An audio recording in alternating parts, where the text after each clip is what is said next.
Hello, hello. Hi. Hello. How are you? I'm good, good. A bit cold, isn't it? Yeah, just a bit. I'm not sure how to get my gloves out to go running. I still have shorts on though, but I had to put my winter body coat on, which I've done for a long time. That's what Ben played. Just letting everyone in. Everyone all right? Good. Very good. Hello. Hello. Hi, Juliet. How are you? I can see you. So today I'm using a mixture of stuff like I normally do, throw it at you. It might get a bit messy. So we've got a tip on Dribbble. And I would just say, just get your work area a bit prepared for. You might need some good old kitchen towel down to dribble it on if you've got wood. Because we are going to be tipping it and allowing gravity to do the work for us. So just get it, just make sure you've got your work area prepared, Shelley. Getting ready. I did use a bit of wax resist. I'm just having a look what I used. The elephants I did do with my brush ink pens, but equally they can be done with watercolours. I might do one with watercolours, one with brush ink when we get there. I think what else? There is splattering and there's dribbling and there's all sorts going on. So just be prepared. Just gonna throw it all at you. Got a bit excited with elephants. I do love elephants. They're one of my favourite. I like that. Animals to do. But yeah, we just threw loads of stuff at you. Right. And then if I'm just going to get a cloth from my table then. yes, please do. Because we're splattering, we're dribbling, we're letting it run off the page. That's how we get. It's going to be like that. That's how we get that kind of effect. I use watercolour paper for mine. Feel free to use whichever you like, whichever you're comfortable with, really. Just put that over there. It's up to you to whichever you feel is you're comfortable with. The reason why I use watercolour paper is because I like the way it works with the sky and that it's more blotting papery. It just me. Lolly's got a tablecloth out. What are you look at Lolly. I don't know if you can see. Got a red tablecloth out. It will get messy tonight, possibly. We have to tip. Birthday one. We have to tip and we have to splash because we're trying to create like water.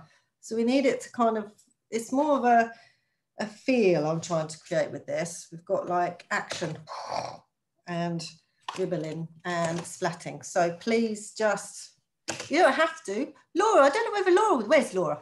Did see Laura. Debbie, I have a really quick question. Yes, Kate.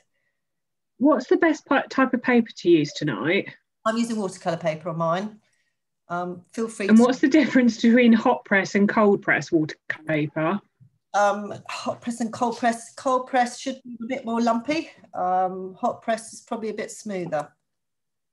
Have a feel with your finger. Yeah, no, what I just didn't know, what difference it makes to the watercolours. So hot press is smooth. You'll use that more with flowers. I don't use hot press very often unless I'm doing flowers. Mine doesn't say. Press because it gives more texture. The paint sits in the little, it's very textured and it will just sit in the little divots. You get that nice granule effect. It really is personal choice on what you want to achieve with it. If you want it smooth, feel free to use it that way. It's just really personal choice. If you're doing a really detailed picture, cold press is a little bit more difficult because you're lumping, which some of you have probably found out with watercolour paper. If you're in art club, I did explain all those on a video. Thank you. The minefield paper, I would just say, once you've found a brand you like, stick with it. Because some brands are more cold pressed, as in more lumpy than others. Just depends on what you want to create, really. I've got a new one that somebody bought for me, so I've not used it before. It's a Derwent. Okay, that'll be good. Derwent I use. Sarah, you'll be all right with that one. Okay. Different from my last one. Yeah, you see, it depends on the brand. Yeah. And I've got special, I order it specially, really textured paper when I do commissions. It gives really it works really differently. So I got that one. Yeah, that's a good one. Well, that's one I work with. That's exactly what I'm working with now. Okay. That's cool. It's just not, it's just slightly, if you rub your pencil over the top of it, it's just got a slight texture on it, that's all. Yeah. That's the one I use mostly. I very rarely use smooth, unless I'm using flowers. That's it. I think this is quite smooth, but we'll see, eh? I think it'll be right. Does it say hot press or cold press on it, Sarah? It doesn't say anything. Just says, oh, it says superior smooth. Yeah, so that'll be smooth. There you go. Have a go with that. What you create, Sarah. It'll be fine. Everything will be fine. Very, very fine. Right, so let me go down to my other camera. Let me just. There we go. It's not like me. Mute. Feel free to unmute yourselves. I'm just muting you now. If you've got any questions, ask away. There we go. And it's recording. Good. Right. I'm going to go down to my other camera. Right. As you see, we're creating this tonight. I'm not sure who one was in when I discussed. It is quite messy. We will be tipping paper and splatting paint everywhere. So do protect your work area if it's something you use regularly, because phthalo blue is quite a staining paint, as can ultramarine be. It'll be quite difficult to get out if you've got something nice, a nice wooden worktop. It can sometimes soak in there. So just protect your work area. Right, let's get going. So we're going to work off the usual grid, but turned sideways. So landscape, my Lisa portrait. I'm getting the hang of it. I still remember that day when I did that. It frightens the life out of me still. Anyone who's new to art club, I said portrait and it was landscape and they all were horrified and I actually got it wrong. So anyway, normal grid from the center out to the right, 14 dots, 1 centimeter apart, back to center, out to the left, 14 dots, 1 centimeter apart, back to center, up 10 dots, 1 centimeter apart, back to center. I will wait for everybody, so don't worry. Some of you will have this ready already. Back to center and down 10 dots, 1 centimeter apart and back to center. Now there are a few of you new to art club, so I'll just let you catch up. This is the grid that we will work off every week, because it just basically fills the paper and it's easy to do that. And it's easy for everyone to come in with prepared. So if you do ever come back, some of you just come pop in and out when you see a picture you like, which is absolutely fine. We will work off the same grid every week. Because I can't fit A3 on my screen here very well. So we'll always be A4 until we go live, which at the moment I'm having gravel arrive to sort out my outside area. It's getting sorted. I'm very excited. Right. How was Kirsty? Is that Kirsty for Scotland that just arrived? Where is she, young lady? Yeah, no, I'm fine. All right, Thank working on the same grid as we normally do. So I had another Zoom. I've just had to stop and move over. Oh, busy lady. Thank you. Have you got the grid there, Kirsty? Yeah, cool. Right, let's get plotting. Lots of dots today. So I will go through them slowly but surely. Don't worry about these bottom ones at the moment. We're going to plot. So basically, we're working back to front because I like to do some random stuff like that. So we're going to put this back elephant on first, and then we're going to put the front one on last. So don't worry about these bottom ones at the moment.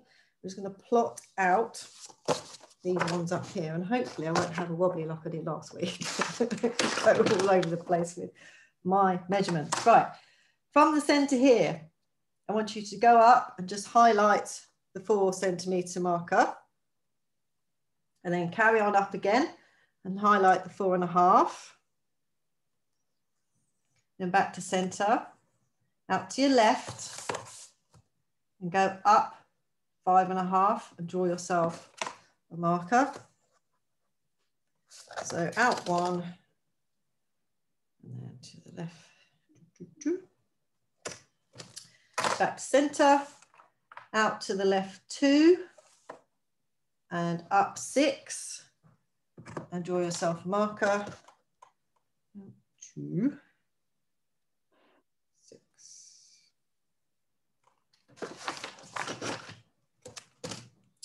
Back to centre, and out to the left 4, and up 6. So it's basically on the same line. Out 4, up 6. I now follow along because I don't trust myself with these numbers. Right. So back to centre and along the bottom, I would say 5.7.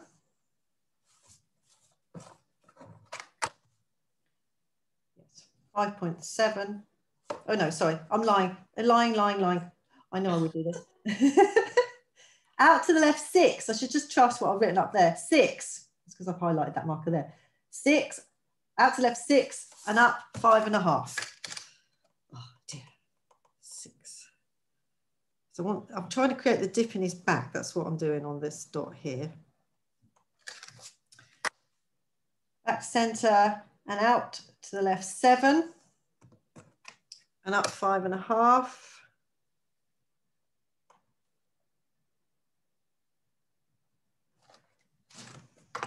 Back to centre, out to the left 9 and up 5.4.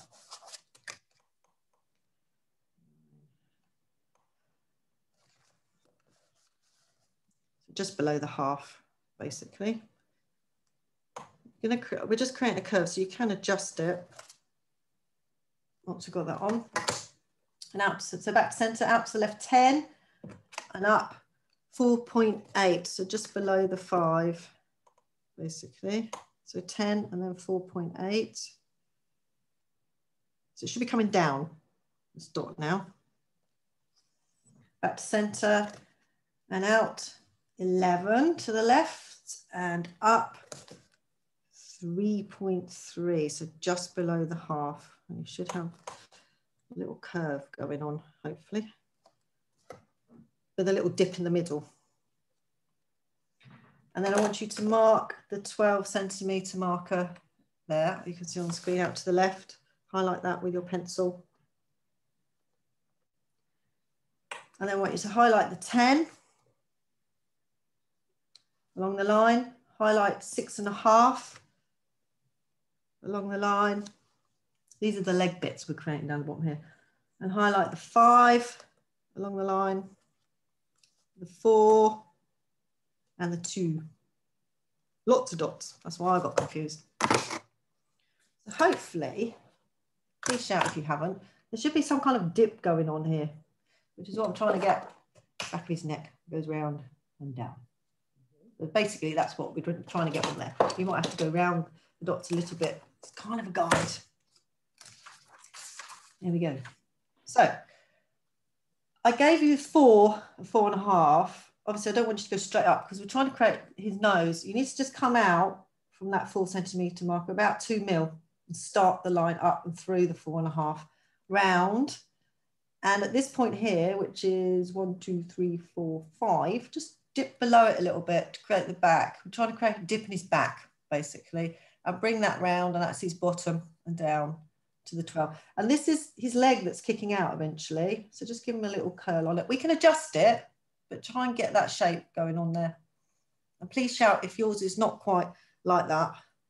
And I will read the measurements out again. I do these dots. Oh dear. When I did it, I thought you put too many dots on, you're going to confuse yourself. Yep, and I did. So I'm dipping below this one on mine. I turn my paper to the side so I get a nice little sort of nice flow going on my paper. And then kick it out, come in, and then just think of his leg that's going to kick below that line. Now that's mine there. So I'm just going below that little dot there.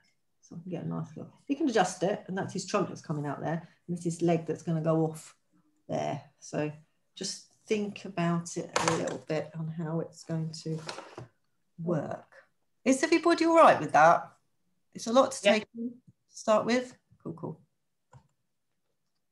Give me a thumbs up when you've got that, because that's kind of like the starting point of where everything's going to ping off on. I just need to make sure everyone's, and I can't confuse anyone with my stupid measurements that I've just done. Cool. I feel better for that. Oh, phew. Right. Let's get, so now we're going to create the bottom of his chin here. But first of all, this is the line. This is obviously, we're not going to have this straight line in the picture, but what I'm doing is I'm separating this elephant from that elephant at the moment. So if we just create a straight line, then we can work on this side, and then we can join his bottom in the front of the other one in the middle. So just draw yourself a very light line from the 1 centimetre marker to the left and up the 3. Just draw yourself a line, a pencil line. That's all. And that's kind of the area in front of that. To the right is where the other elephant will sit. So on mine here, I've just drawn a little line like that. It looks a bit bizarre at the moment. Debbie, you know the third dot from the left, what is the measurement for that one? Which one's that? The third one from the left. This one? That one? The left side, sorry. That one? From the left, like towards the 9. It's 9 something. This one here? Yeah, that one was 10 something, and then the one before that. This one here? Yeah, so those, yeah. You should have had your line coming down to the 12. Have you got that one? Yeah, I've got that. You know that when it goes up, it's just that the back bit of the elephant, I think I've got the curve wrong at the top. Okay. Let me have a look. Sorry. No, it's absolutely fine. This one here, that bit? Yeah, so not that one, the other one. That one? No, the one just after that, the one after that. Sorry. That's all right. Yes, that one. So yeah. To the left 9. Yeah. And up about 5.4, so just below the half. Okay, perfect. Thank you. It needs to just be slightly lower than that one there. Yeah, perfect. Come down. I'm just trying to get it to come down. Is that all right? Okay, so thank you. That's all right. Right, now I'm in the muddle with my head now. Right, there we go. Okay, so we're going to create the bottom of his chin now. So we're going to just put some measurements on here. So we're going to come out to the left to the 1 centimetre marker and up 2. And just draw yourself a dot. Back to centre, out to the left 2. And up 2.3, so it's just below the half. Out to the left 2. And up 2.3. So it should just be slightly higher than the one you've just done, basically. We're going up, we're going up. So we're going up like that. Back to centre, out 2.5 and up 2.5. So it should be slightly higher than the one that you've just drawn, hopefully. If not, just draw it slightly higher, because we're just going to create a curve in his neck. Everyone all right with those measurements? Please shout. If you're not, I can read them out again. And we're going to join them up. So you can see what we're trying to create, the bottom of his chin here, this bit here. So if yours looks a bit higgledy-piggledy, we need that nice curve. So that dot just needs to be slightly higher than that one. Now, I want you to draw a line from the 2 centimetre marker up through that final dot, just straight up. A gentle, soft line with your ruler. Like that. And join the dots up like you can see on the screen there. You should have like a little curve on it, hopefully, something like that. If you haven't, just adjust it. Then I want you to draw a line straight up, vertically, straight up through the 6 centimetre marker, like that. Very lightly, like that.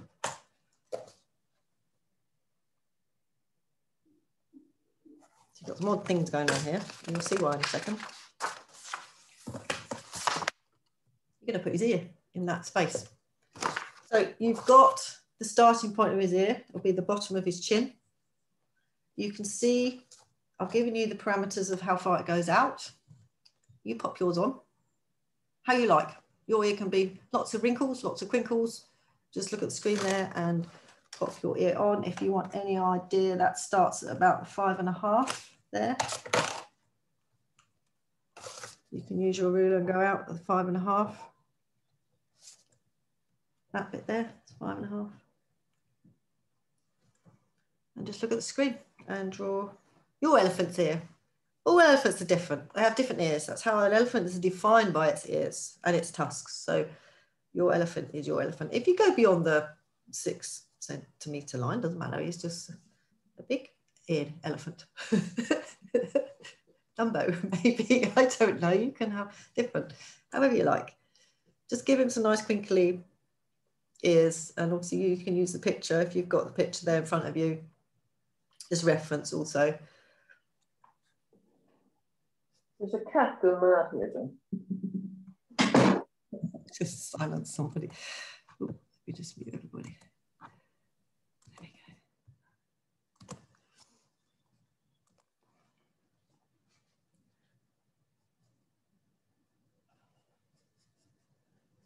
It doesn't look the same as mine, just kind of similar area. If you want to draw yours bigger, feel free to. I'm going to make mine come a little bit above his body on my one here. I've just drawn mine in here. He's got a bit of a pointy ear on that one. I started him at about 5.5, just took him down. He's gone a bit beyond 6 centimetres, that one. But just a little curve there, so he's got his ear on. So you pop yours on how you like. And just give me a thumbs up when you're at that point. Put that straight.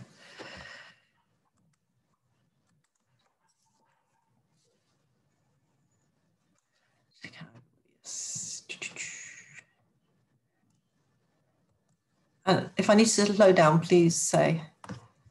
I do get quite quick at elephants. I love elephants, and I'll draw them all day, all night. No coffee today then, Debbie? I have, but I made sure I had it early. So I'm trying not to. I get very excited with elephants.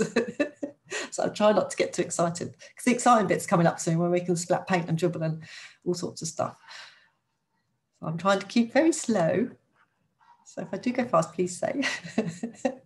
So give me a thumbs up when you have, he's no longer earless and he can hear us. He's still legless. That's what we need to sort out. Oh, Jude, I can see Jude. Hello. Hey. Hello, how are you? I'm good, good. Good. Is this one of your favourite animals? Yes. Yay. He does a lot of work in Africa, don't you, with deaf, Yeah. deaf charity? Is it a deaf charity, isn't it? Yes, yeah, yeah. So you're often out, you can't go out there at the moment, but you were often out there? Yes, yeah, I did a lot of work out there. So, sorry, there's music going on in the background. That's right. Yeah, no, yeah, I've got a deaf school in Tanzania. How's it going out there at the moment with everything going on? No, there's no chance. My son's in Kenya, but they've just gone into lockdown. So. Oh God, bless them. Yeah, hopefully this will all be. It's just crazy world at the moment. It certainly is. Right, we've done the orange bit. Let's give him an eye. Now he's got a tiny eye. Now my eye is positioned to give you a rough idea. Don't draw that line on, that's just to give you a rough idea. So out to the left 1.5, and it's about the 4 centimetre marker up. That's where I put his eye. It's a tiny eye, wrinkles and tusks. So if you've got the picture you're working from, just have a look, or look at my one on the screen there. So out 1.5 and up 4. So go out 1.5 and up 4 and just draw yourself a dot and then draw a tiny little eye.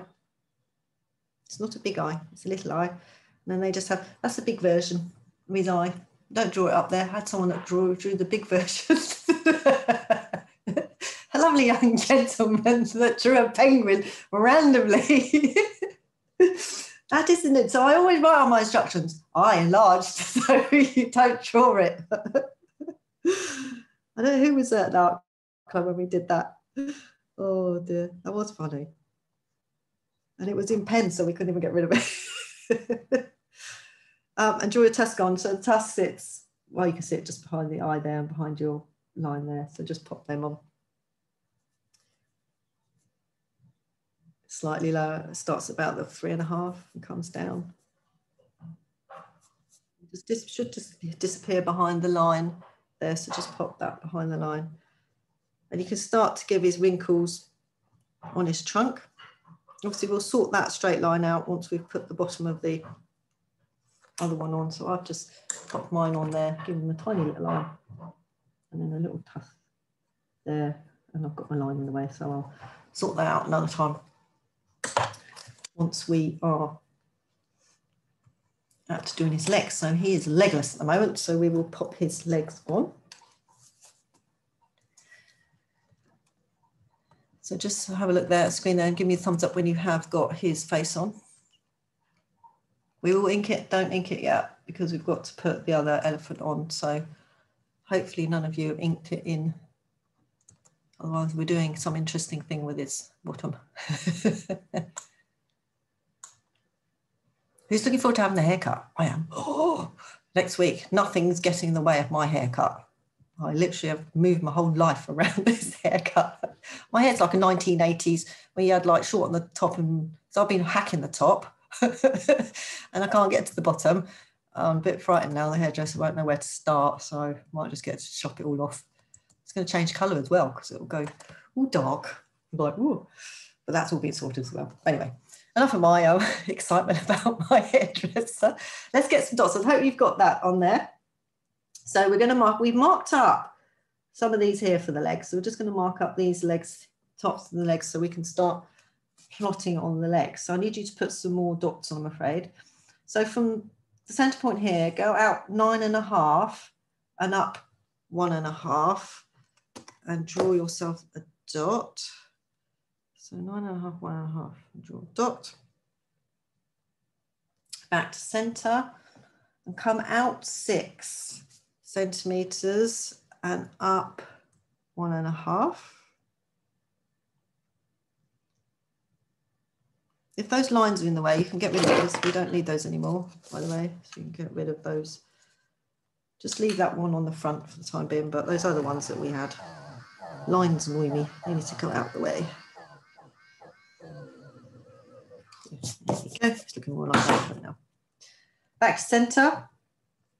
Out to left 4.5 and up 1.5. So 4.5 up 1.5 again. Do yourself a marker. Right. Yeah, put his legs in order of number. That's what we're going to do. Sorry, Debbie, what was that last measurement? That's all right. Let me have a look. Up 1.5, out how many? 4.5. Okay, thank you. Sorry.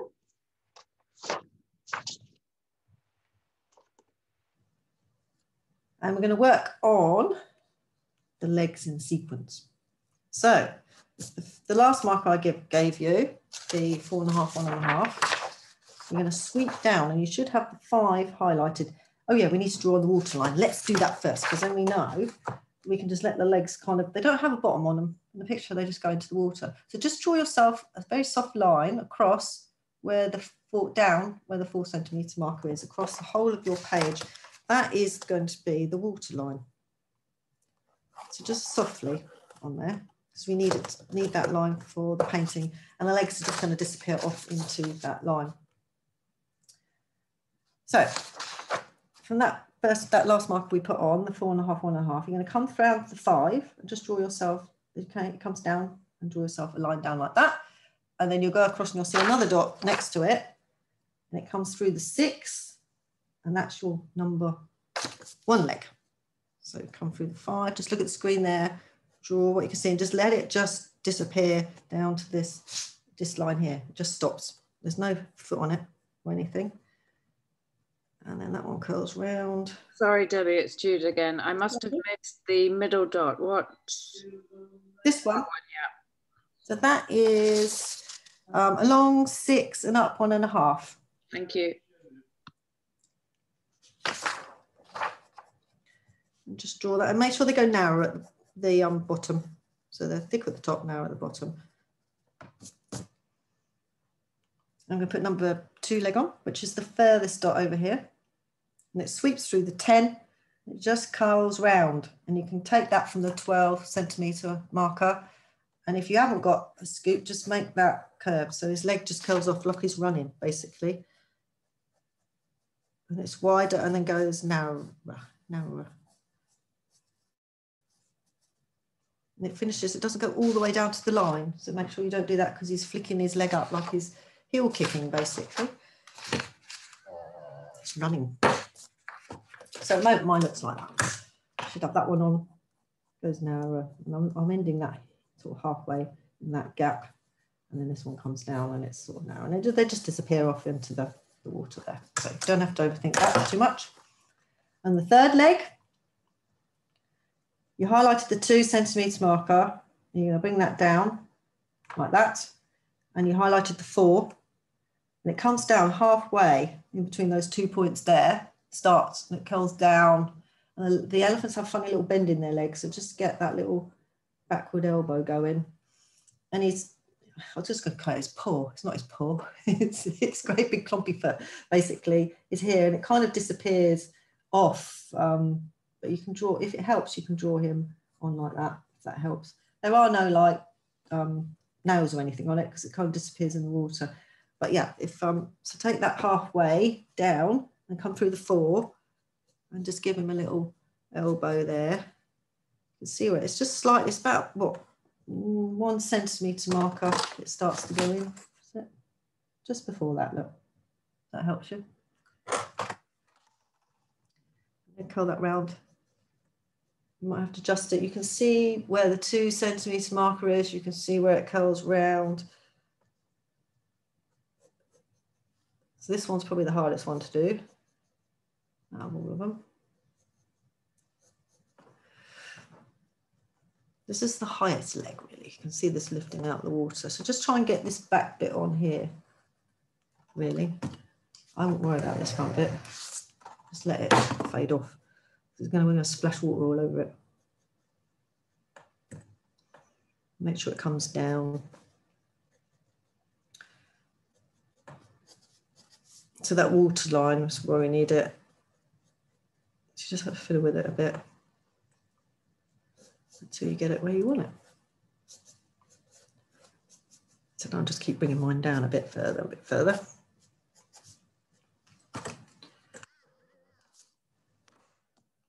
Just adjusted mine there.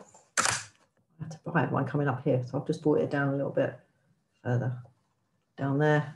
So that's the water line that we're doing. This leg is higher because he's running along. And then pop his belly on. It just sits about ½ centimetre, not even, probably 2 or 3 mil above that 6 centimetre mark. It goes through the 7. And you just need to curl it down to give him a little belly there, basically. So start above. So you can go up above. So you can start from the 7 centimetre mark if you want, and just take that above, and then just curl it down to that back leg. You can have he can have a big belly or a slim belly. It's your elephant, you decide. Just join it up with that back leg. And then basically the 4th leg just kind of is there, really. And if you want to kind of use measurements, that's the 8 centimetre marker there. You can just curl that round, but obviously that's his belly, so you don't want it through his belly. You can use it as a guide. Pencil that through down. It's got to be going the same way as that front leg. So 3 and 4 need to be going in the same direction. That way, that way. 1 and 2 are that way. 4 and 3 are that way. So just his very simple leg, that one in the back there. He's just there, making sure he doesn't fall over. So if you start, you can use the 8 centimetre marker as the front of it, then you'll be able to judge the back one. You can just make sure it's a bit thinner. You can use the 10 centimetre marker if you want to kind of use as a guide. Just make sure it's going in the same direction as that front leg and not going in the direction of the back leg that's kicking out there. So hopefully you should have something similar to that on the screen. Does it? Hopefully it looks like an elephant, does it? Thumbs up, it looks like an elephant. Yay, it does. My job is done, I'll go home now. Right, that's 8 and that's 9. Right, just make sure everybody is up to speed because we are now going to plot number 2 on, and it's a load more dots and dashes.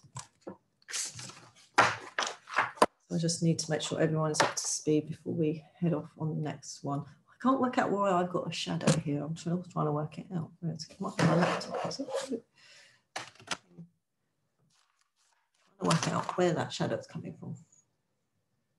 Should we be penning this in yet? Not yet, dude. We've got to put the one in front. I did it round the wrong way, really. I did the back one first. I do random things like that sometimes.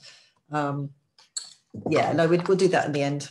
It won't be long. You can get your pen out in a minute, dude. Won't be long. And then we're literally going to pen them in, and then we get scribbling with our paint. Exciting. So give me your thumbs up once you have your first elephant on there.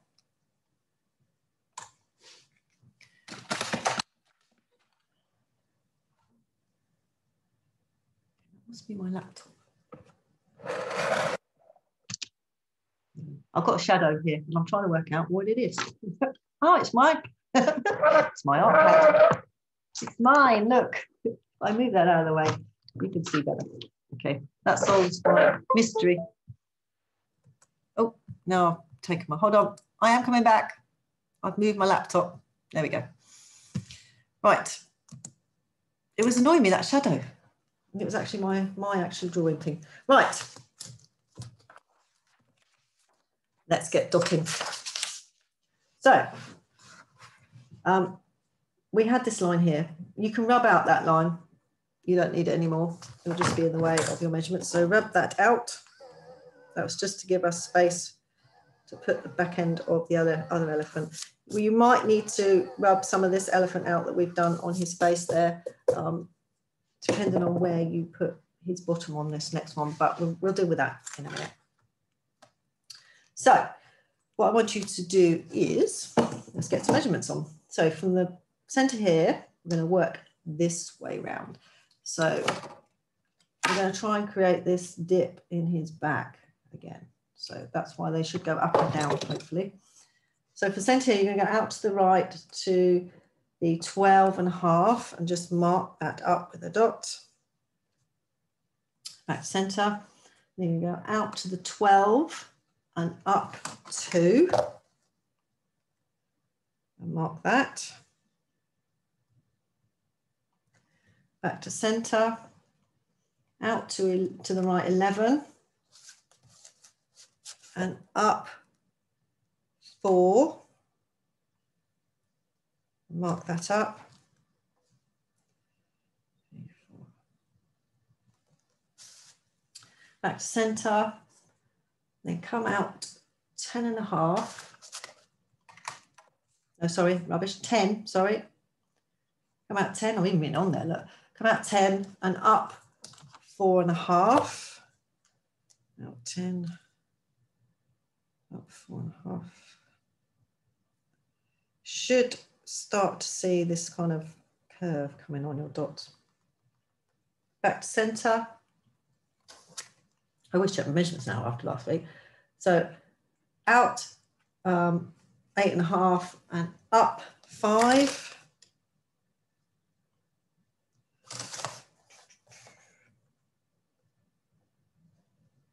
Back to center. Out 8 and up 4.8, so just below the 5.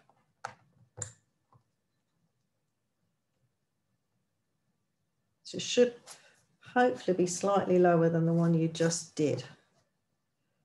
That's my 5. My 5 is a bit high. Back to centre. And then out to the right 6 and up 4.5.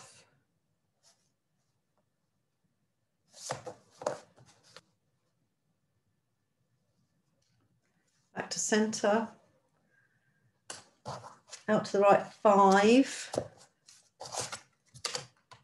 and up 4.3, so just below the halfway point. 4.3. It's slightly lower than the dot you just popped on there, basically. That's any guide. So you can use the 4 and then just do a dot slightly lower. Then we're going to go up again. So we're going to create, so we're actually creating the dip in his back like we did last time. So back to centre, out to the right 4 and up 4.5. Into a dot, should be going up again now. Back to centre, out to the right 2 and up 4.5. Now you're going to start to go in front of the other one. Out to the right 1 and up 4. And then back to centre and up to the 3 centimetre marker and just mark that up. Back to centre and then out to the left 1 and up 1 and mark that. Ooh. Now that's like a higgledy-piggledy, like that, basically going on. And I want you to draw a line. So there we go, 1, 2, 3, 4, 5. The 5th dot that you drew, and from the 10 centimetre marker on the line, draw yourself a very gentle line up through that. So count that one on the line as well. 1, 2, 3, 4, 5. It should be the higher, these 2 close ones together. Like that.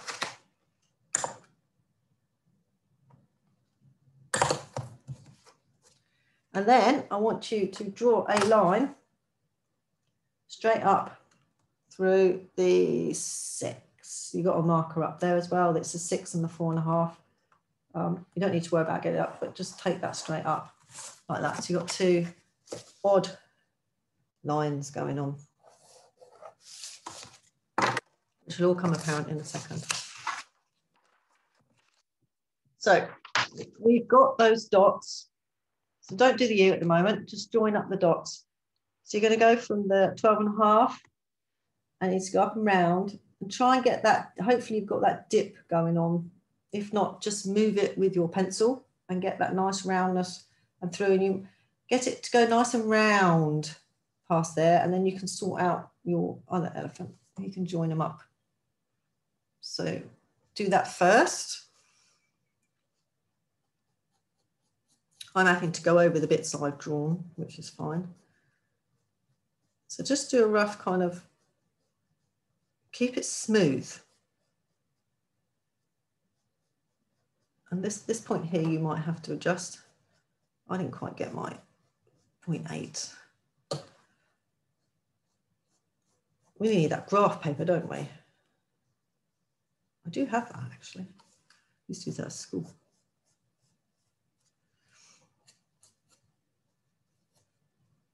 And then once you've got that, that's my curly bit on, and I've had to, my other elephant kind of goes in front of him a little bit, so I'll rub him out.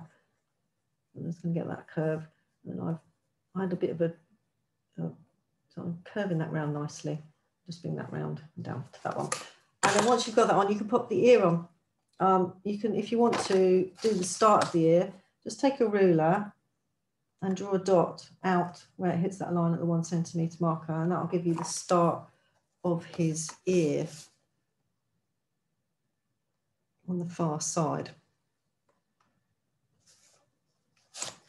So there, basically, I just took my ruler and just marked that up there. And then I know that's where I can start the ear, and then just pop your ear on. Your elephant, you decide how you want to do them on there. And it goes up.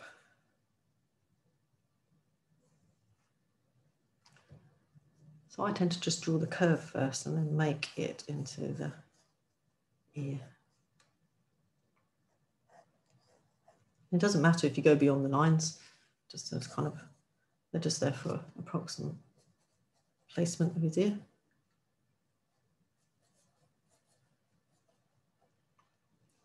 And yours can go above his body, however you like, really.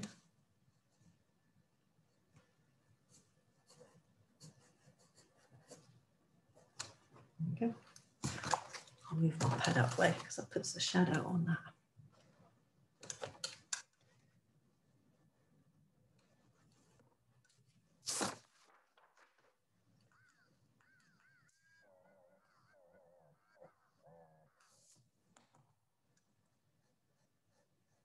Just play with it till you get it how you want it.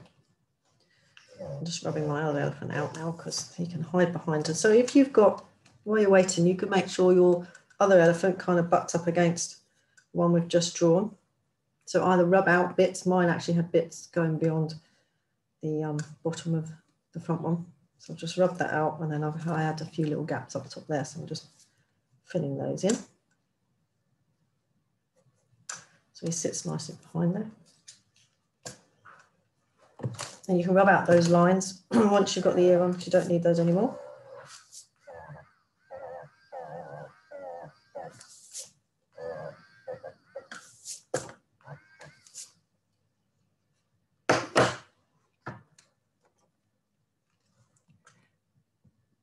And give me a thumbs up when you have got your ear on. Then I know to, I'm going to go blob and load raw measurements on there to get his legs on. Yeah.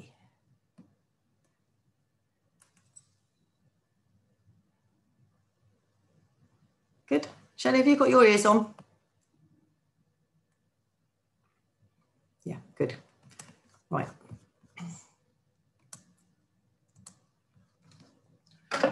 So, almost done.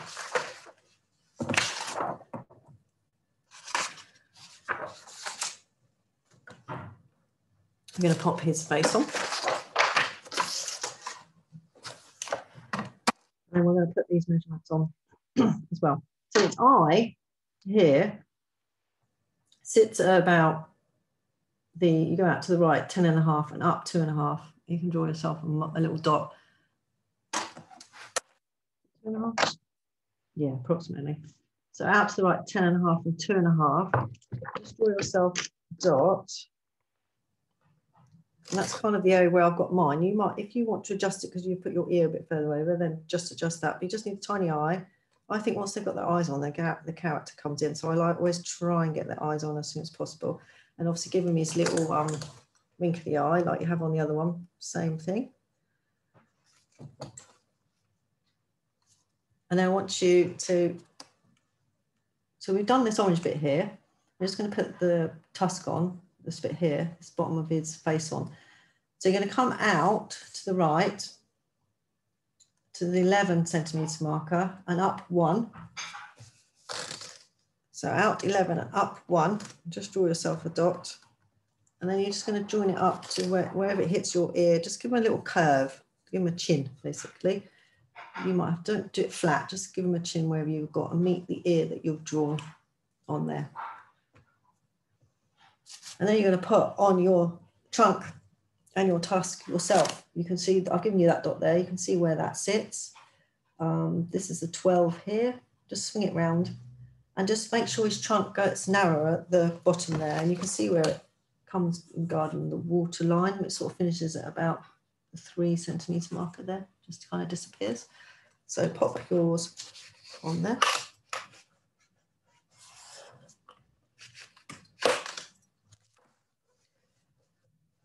So what have we got here?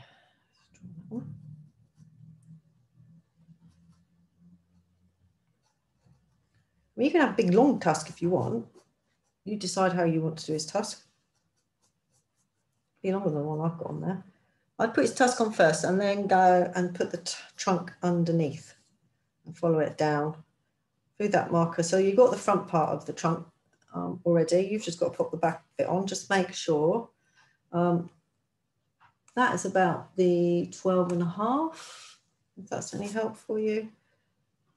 Sorry, 11.5, talking rubbish, 11.5 there. And then bring it narrower at the bottom. Make sure it just goes thinner. And you don't need to go beyond the waterline. I've drawn mine, I got a bit excited about a trunk. I was drawing it all on. Just make sure it goes narrower down there. And then draw his little wrinkles on if you want, or you can do the wrinkles later when you do the uniballing, whichever you feel happiest with. That's my little guy there. I drew a bigger tusk this time. He's a big beastie one this time.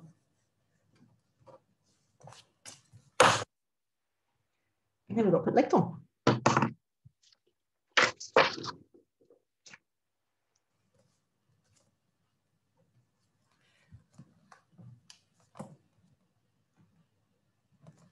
Just take your time, make sure he looks like an elephant. If anyone needs any help, please say. Feel free to ping it through if you need to.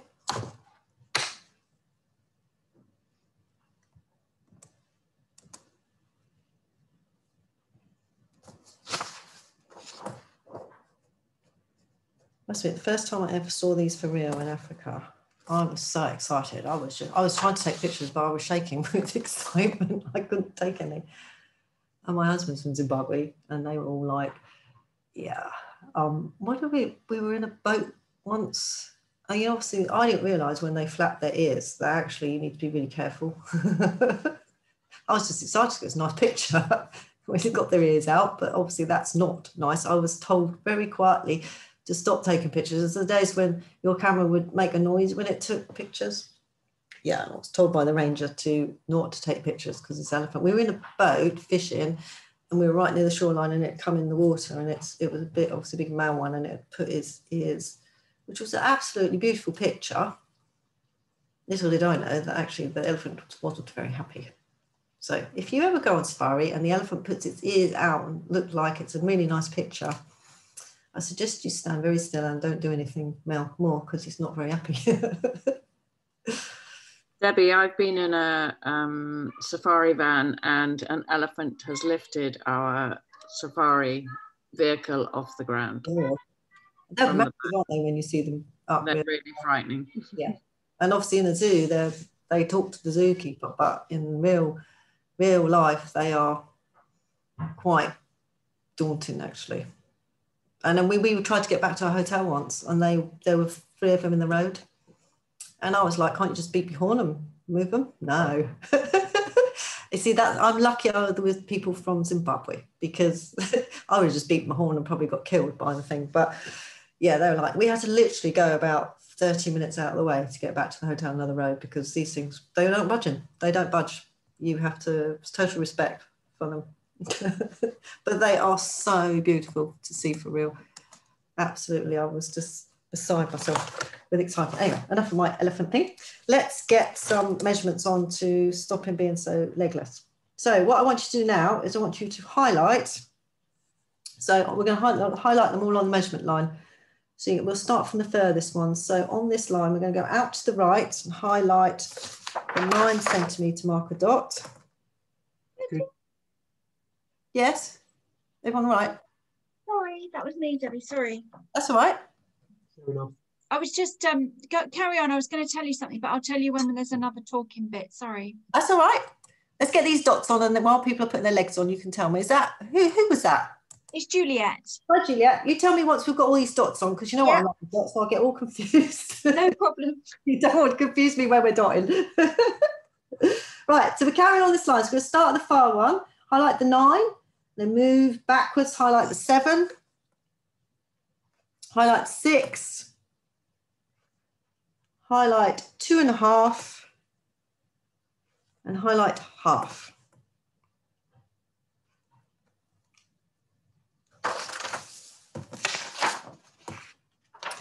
And we're going to put his legs on. Right, in order of legs, we're going to put them on. So the 1/2 centimetre marker and the 2.5.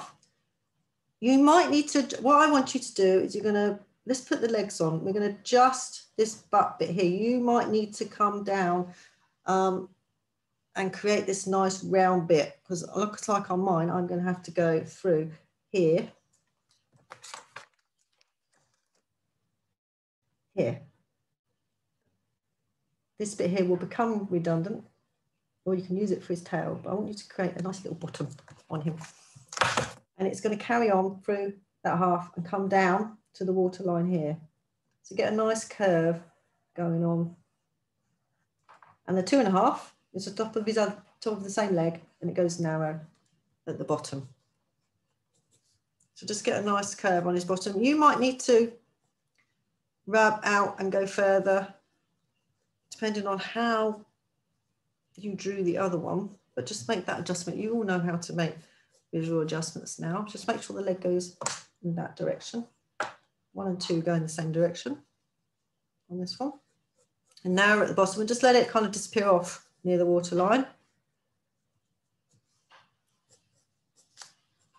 I'm just going to adjust the bottom. This is where you need to adjust the bottom of the, as in his actual bottom of the elephant that's in front. And you can use his tail. You can see his tail on there. You can pop his tail on. We didn't do a tail on the other one, did we? We need to put his tail on him as well. We'll do that in a second. And number 2. So you go out to the furthest marker I gave you, and you go from the bottom of his ear, come down, and just sweep that down in that direction. And the 7 centimetre marker highlighted, you're going to start just about, not even 1 centimetre up, it's just below the 1 centimetre marker. Come down and create this light little elbow, basically. They have funny legs, elephants are really beautiful to watch. Down, now, like we did the other one, so basically. And that's your 7 and your 9. So pop that one on. What about my pencil marks that I keep putting on there? It's distracting. You don't have to wait for me. You can pop yours on and draw yours on if you're happy to go ahead.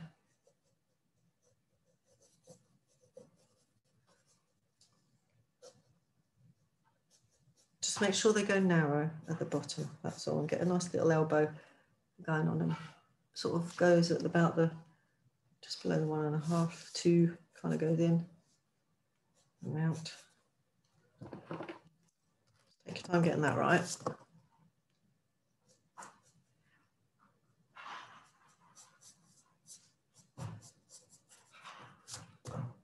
And number 3 starts at the 6.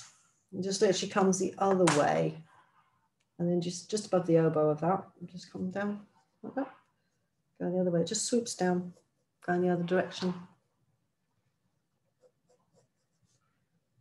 And it kind of starts, yeah, just before his elbow, I would say at the 1.5 centimetre marker down there.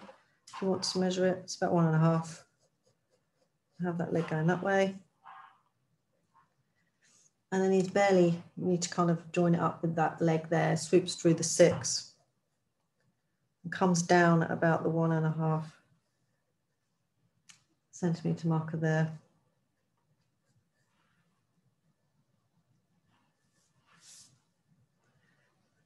And then you're just going to pop that other leg on.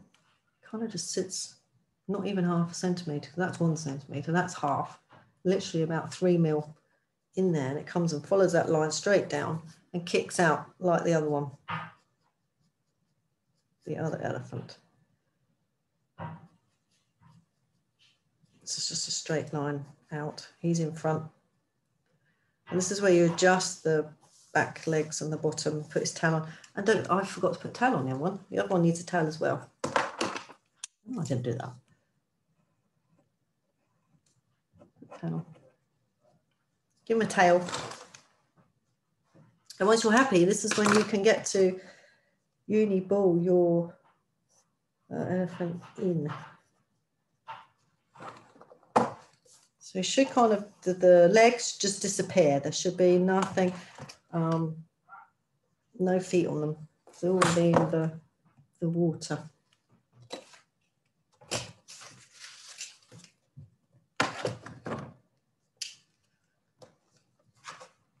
And then you can create kind of a little on the line with your Uniball as well. Just make it a little bit, it needs to be wiggly, squiggly.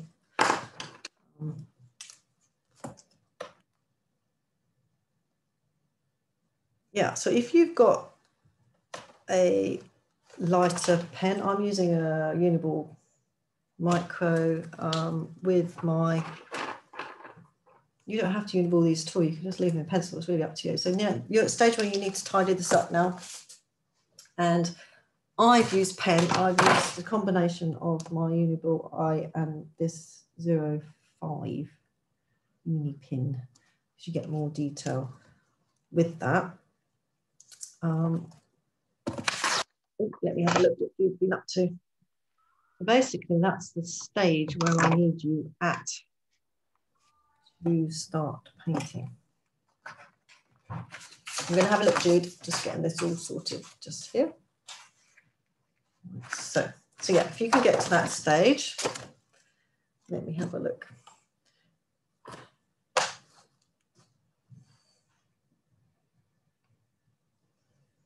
Oh, Jude, that's lovely.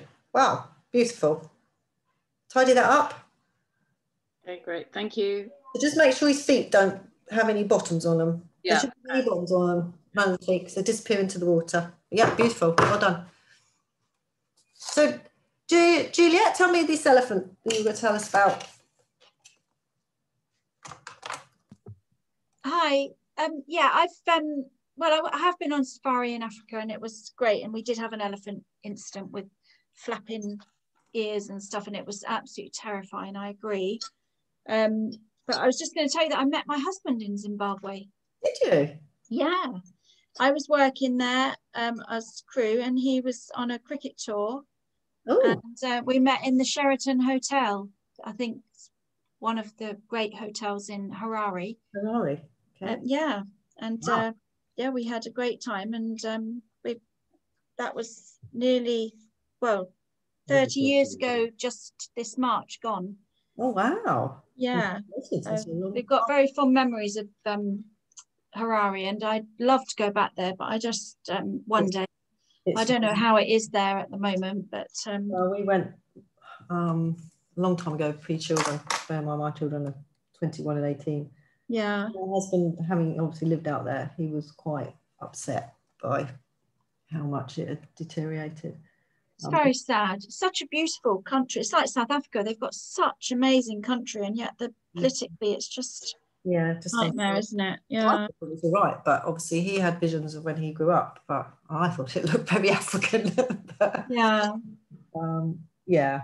I mean, we spent most of our time on the Zambezi River, and we're fishing for tiger fish. Oh wow.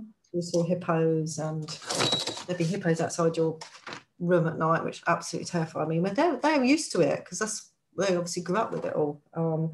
Snakes and frogs were in the shower. They were quite funky. You'd have a shower and there'd be a frog sat. I was quite because they were actually flush toilets. Yeah, I had to start, and if you leave your clothes, which was lovely, but it wasn't lovely because I had to stop doing it. But if you left your clothes laying around, which on holiday you do, you come back and they're washed, ironed, and put back. I used to hide them because I only worn it for like 5 minutes, washing my clothes. It's quite embarrassing when that happens, isn't it? You think, oh gosh, I didn't mean for you to do that. You know? Exactly. So that's why I had to hide them. I'm like, I literally worn it for 5 minutes and didn't decide I wanted to wear that. I was in a hurry and literally threw it. Oh. Which it was really sweet. And obviously that's what they're employed to do. But I did feel bad because they didn't need washing. Bless them. No.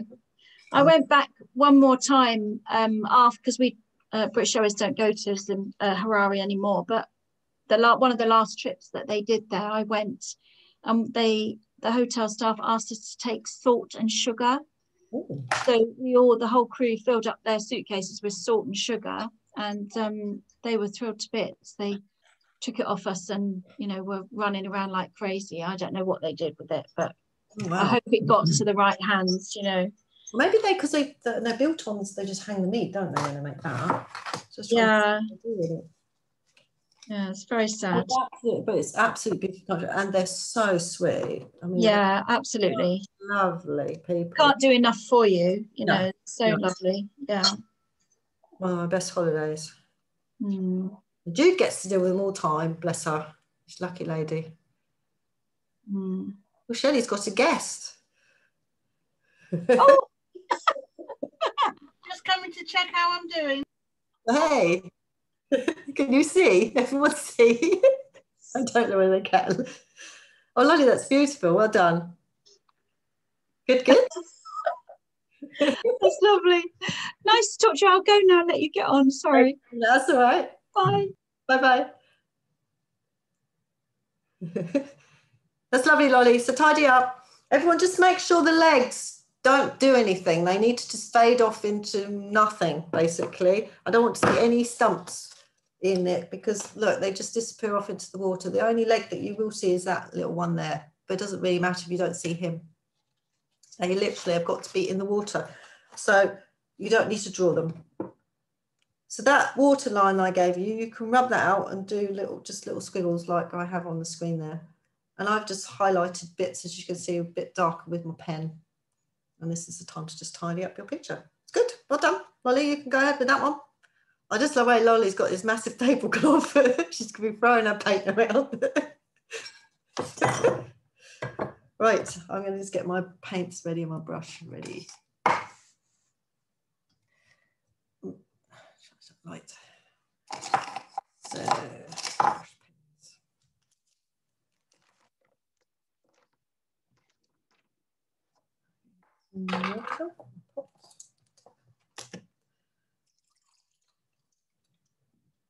okay, Beth, no problem. Lovely to see you. Beth's painting tomorrow. Please remind me to do the wax resist. I don't think Kerry's here to remind me. We do need to do that. On there. What else did we do? I went all guns ho with this one. Threw everything at it, literally. That tips that way. Can I tell you my story about elephants? It's nothing any as dramatic as yours. Oh yes, Deirdre, please do. I had to go to Slovenia with veterinary nursing students who were out for 2 weeks practice. Nobody else would go with them. So I went and we spent 2 days in Ljubljana Zoo. And one of the days we had to care for the elephants and I got to power hose one. That was my claim to fame. Power hose one? Yeah, that's how they cleaned them. And they bathed them with this big power hose. And feeding them and doing everything. It was fantastic. Oh, wow. Do you like have to scrub them? Because is it in India they do that? Yeah, you get a big yard brush, big, you know, like big scrubbing brush and a big broom in it. And they love it. They actually really liked it. Yeah. I think because normally they roll in dust. Yeah. And that's how they clean themselves normally because there's not much water. I just remember spraying dust all over them when I was in there. That's why we've got like orange elephants, because that's what my memory of. Is that what they do, Jude? They do dust themselves clean, don't they? I don't remember. I'm trying to think. I don't remember any by the river doing anything. I'm trying to think by the Zimbabwe, what was it called? Zambezi River. There's mainly hippos and crocodiles, lots of crocodiles. It's actually quite nice if you are ever going to go to, I saw more animals just floating on a boat on the river. I mean, the men were really into the fish and I just tucked the rod between my legs and was taking lots of pictures. That's a funny tale in itself. There's no men on here, is there? Because you know men are in with their fishing and they're like, yeah. I got given the most rubbish rod ever, which was fine because I wasn't fishing. I just shoved it between my legs and I let out the line or whatever it's called. I just let it out to the knot and left it there and then was taking lots of pictures because the animals all come to drink the water. It's lovely. They don't get disturbed because you're in a boat. They're not bothered. And I got some absolute beautiful pictures. Oh, what's Julie sent? I've sent you a picture, Debbie, of my. Oh, sorry, look, Julie's just sent me this picture of a snake that I swear is, how long is that? 12 meters? Yeah, something like that. Because I was born in Zambia, and my cousin lived out there as well. And he's about 3 in that picture. My cousin. Sure. I don't know if I can see them. Look, that's a snake. So you can see my cousin Nick, bottom right, and the houseboy standing on the step ladders, and a rock python. Can you see how long that is, everybody? That is long. Nicky had been playing in the garden, and he went into the house and said, you know, my toy gun, can I have my toy gun for the snake in the garden? And when they went out, they found this rock python. Oh my God. And I live just around the corner from them. Oh my God. Wow. That is big. That is big, big. Big, big. What else? Lindsay sent me something. So yeah, I was given this, oh, did you go there, Lindsay? Yeah, I went on safari about 20 years ago now. Kenya. There you go, Kenya. That's Tanzania, yeah. That's Jude's area. Yeah. Lots of elephants. So if you're on the water, they will come, you'll get lots of animals come. Anyway, I was with my fishing rod, taking lots of pictures. We're catching tigerfish. And the men sat there tweaking their lines or whatever. I wasn't into fishing. And they were getting a little bit cross because this fish would jump and they'd go, who's got it, who's got it, who's got the line? And then I wasn't listening because I was taking pictures. It's you, Debbie. Oh, is it? So I have to reel in a fish. And I must have caught 3 times as much as them because I just let my line right. Then they suddenly wanted my fishing rod because they thought it was to do with a fishing rod. It's like, no, I just let it dangle in the water. So I wasn't really playing fishing. I was playing taking pictures. I was more interested in pictures. It was just funny. Men and their fishing, they get quite competitive. Who else has been on safari? I took the children to one in Sri Lanka we went to. So that was Indian elephants. They saw little Indian ones, and that did actually attack the car a little bit. The kids got a little bit scared, but those elephants aren't as scary as, they're not anywhere near as big as the African elephants. What else did we see? We didn't see a leopard. They saw, what are those piggy things called? Water hogs or something? Does Windsor Safari Park count? Yes, it does, Shelley. Of course. Wrecked our car. Did it? What was it? Monkeys or was it the baboons? That you go in their thing and they tell you not to stop, and the person I was with didn't listen and stopped. He had no window wipers left, 1 wing mirror was gone, and the sunroof then never shut ever again. Oh my God, they are vicious. I'm not doing that. Do they still do that? Now Legoland. Oh, okay. No, as a child, I don't remember my parents ever, probably because we'd wrecked the car, taking us through. I do remember going to Whipsnade when I was younger. That's all I remember.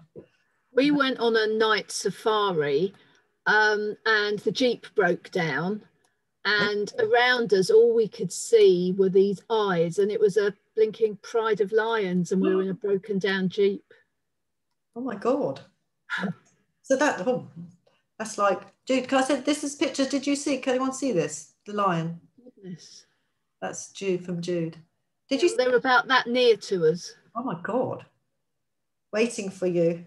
They were, yeah. Fortunately, they'd eaten. So Jude, did he send this morning? Has he been out and seen this today?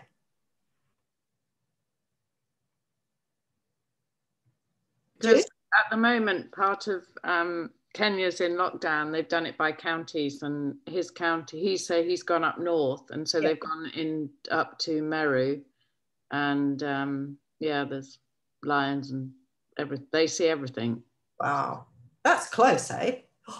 Well, it's through binoculars with his phone. If you look around, I saw them the other side of a fence. Yeah, because their paws are so as big as an A4 piece of paper.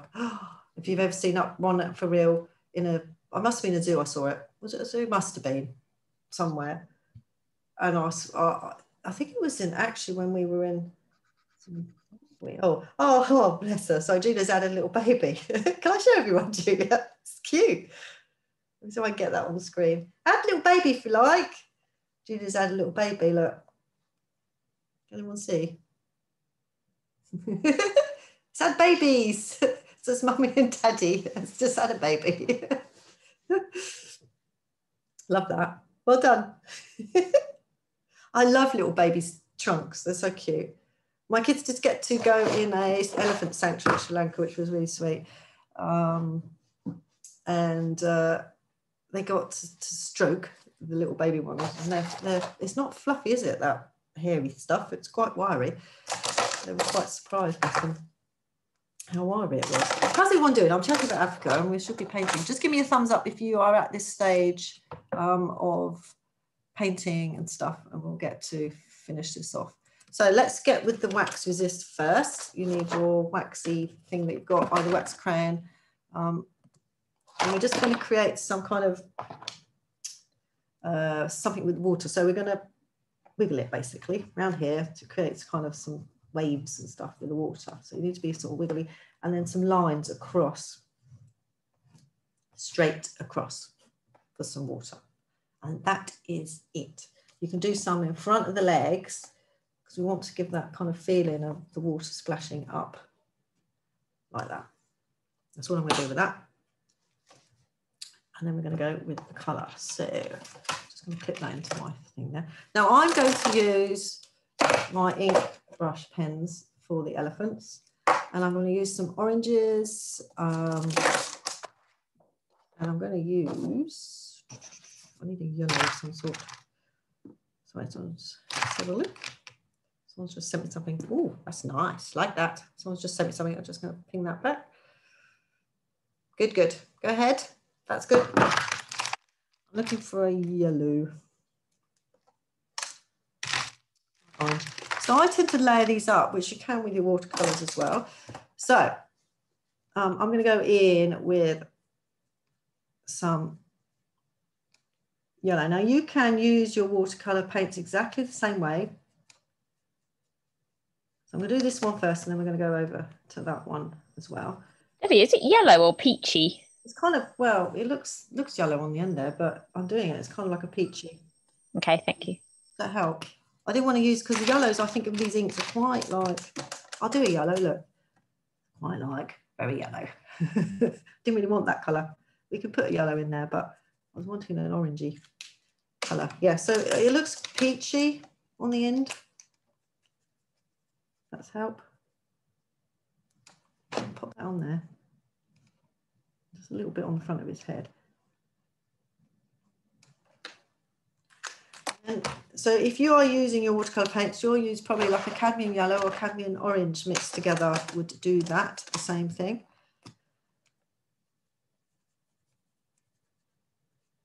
And then I'm going to go in with some grey. So I'm going to go with a lighter grey to start with. Always go in with light if you're unsure. Yeah, look. My lightest grey. That one's the lightest one I've got. There's even a nice one there.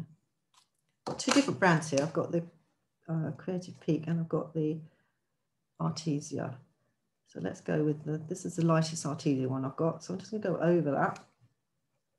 And I'll blend that in a minute.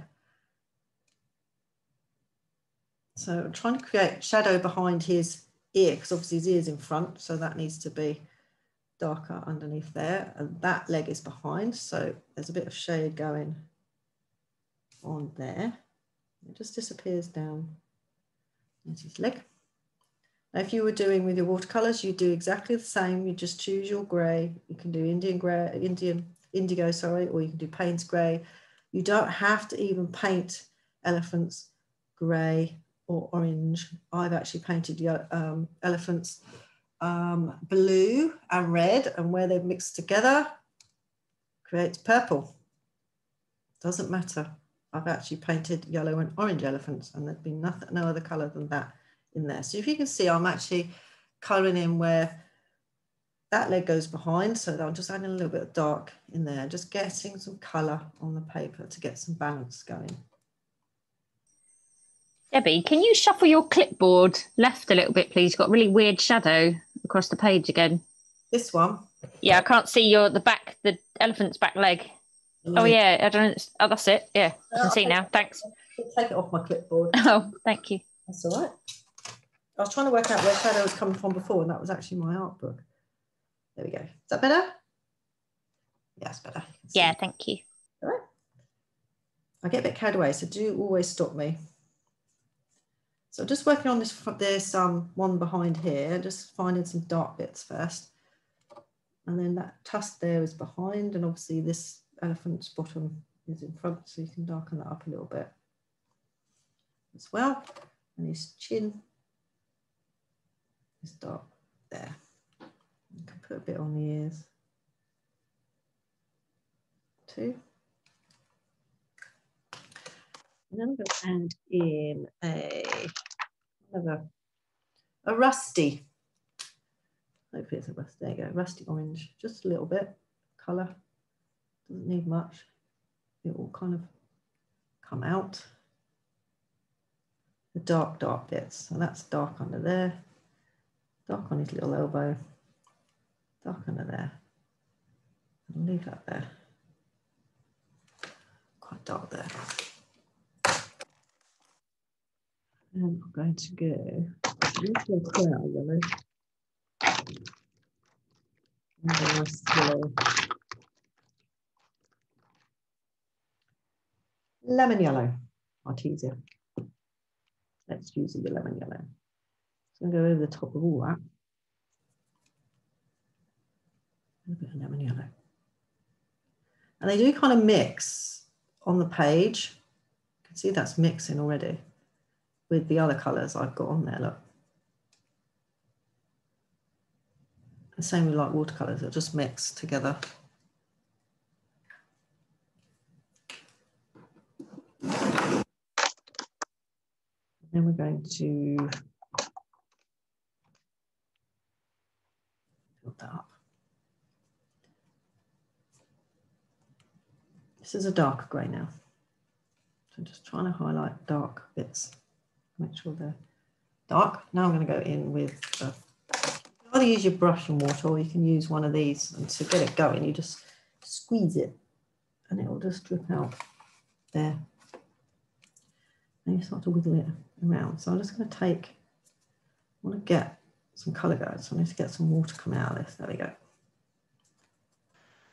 Debbie, you said about wax resist. Are we supposed to have done any of that?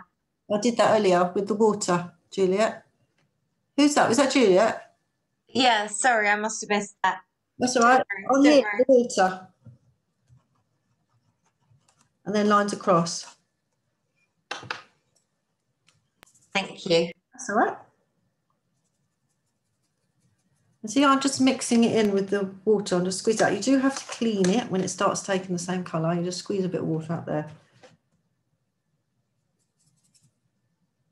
And you'll do the same with the watercolour. If you put watercolour in there, this is where you dip it in the water and then you blend it and you bring it out. The same technique, it's no different. And then I've got the darker colours there. Starting to add a bit of colour in there. And that would be your greys, and you'd use your dip in your brush. Now I'm going to clean that, so I've got to squeeze that and get it out. I'm going to do that. I think I'll do the other one with watercolour so I can see. And just use the ink that you've got on there. There's plenty on there. And just keep working it with your brush until it, and see the wax resist is starting to go there where the ink, it won't let me do that. They do work because they're water-based inks. They work the same as watercolors. I like acrylics because acrylics won't allow you to do that. It doesn't allow you to use the wax resist, but these brush pens are nice. They work like watercolors. They're quite fun and nice to take on holiday. There we go. You can go away on holiday here and paint elephants. You get to go to the zoo. Zoo needs all that help at the moment. Right, so that's kind of, I'm quite happy with that. I'm going to leave that. So I need to blend it out. So I'm just going to clean my brush. So you would have put, if you were using watercolors, you'd have put your cadmium yellow and orange, and then you just go in with your damp brush and you just, same thing, you're just blending it out. Like so. I'll clean my brush. I think I need a bit more color on his head here, so I'm going to add a little bit in a minute. Just going to blend that out to see what I need. Just gently, you can always add more. Just blend that out. You'll be doing the same with watercolors. You would have put your paint there and you would blend that out. So I'm going to add a little bit darker now, which would be the colours I work with. It's kind of brown colour. They don't, the creative people unfortunately don't put names on them. Oh no, that's grey. I've got it in hand. We'll use him. He's fine. Let's use him. Just need that darker. Need his ears defined a little bit more. I want that a little bit more. I want brown colour. I did have it.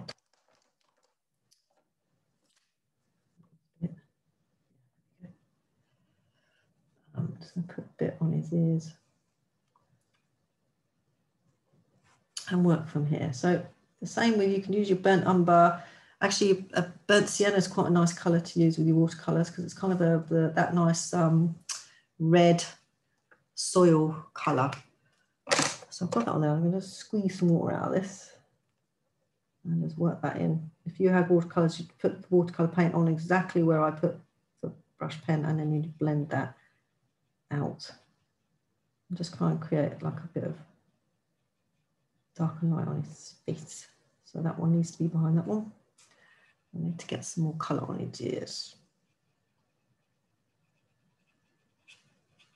So I'm just going to get some water going on that. And I want to get a bit more colour on his face. So this is a nice grey one.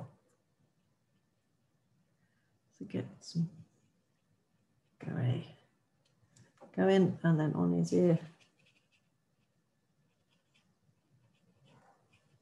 Just like that. Leave that for a minute.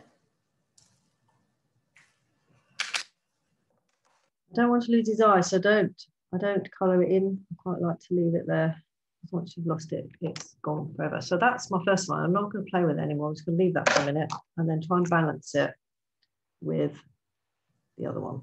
So I'm just going to put, so I'm using watercolour paper and it's not bleeding because I'm not putting lots of this ink on. It doesn't need much ink.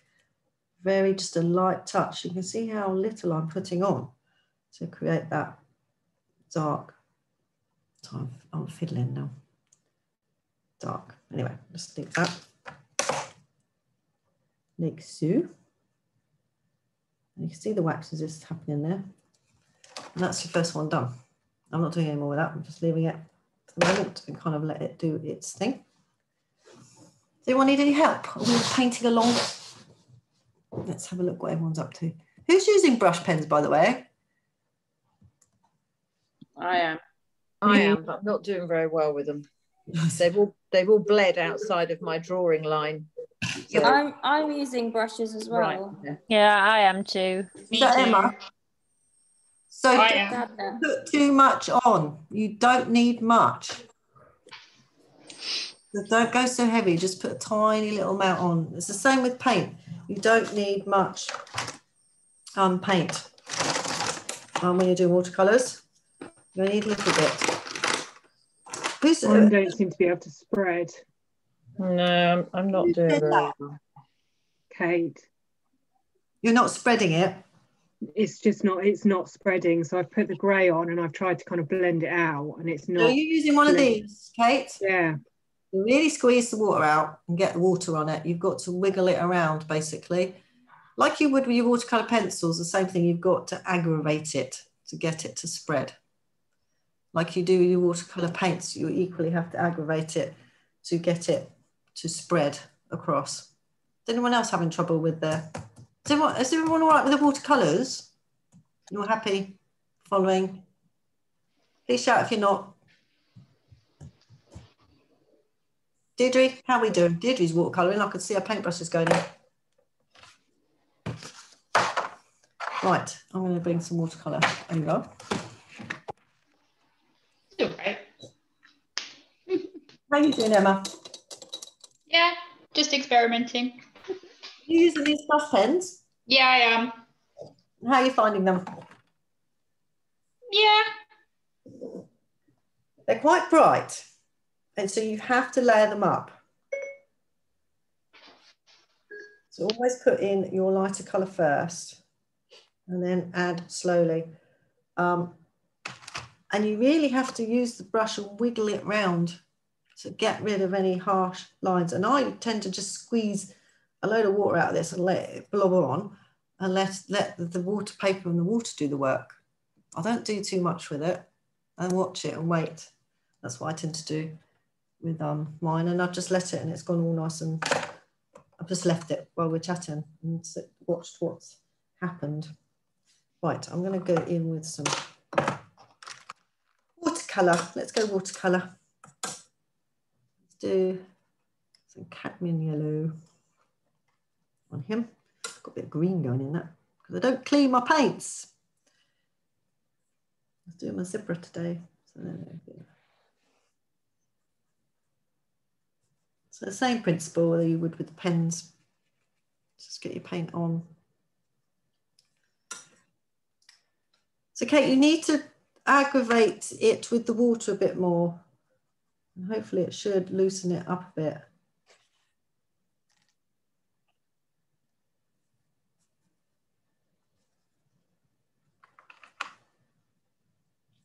So I'm just using, this is watercolour paints I'm using now. So it's the same principle, I'm just putting on like we did with the brush pens, the same area. Put a bit of orange on his head there, a bit of yellow. Just leave that for a second and put some around here. Clean my brush. Ooh, let's use some indigo, see what happens. Hey. Debbie, I've just sent you a photo to show you where mine's bled out. Let me have a look. Sounds like an operation. But... You're using watercolour, you are using watercolour papers, the same as me. Yeah, yeah.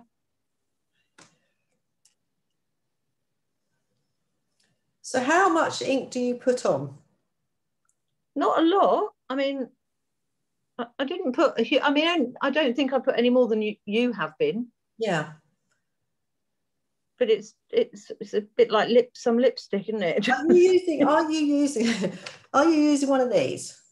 Yes. Okay, so change it. I want you to go with your paintbrush. Right. And water, because you'll have more control. Paintbrush. Sorry? I use my paintbrush because I find it easier. Yeah, so try that, Sarah. Right. And you can blend out this here, up here. Can I? Yeah, that there. You can get rid of it. You can put a load of water on it and blend it out. Yes, go with your paintbrush. Shelley's using it. You do get a little bit more control.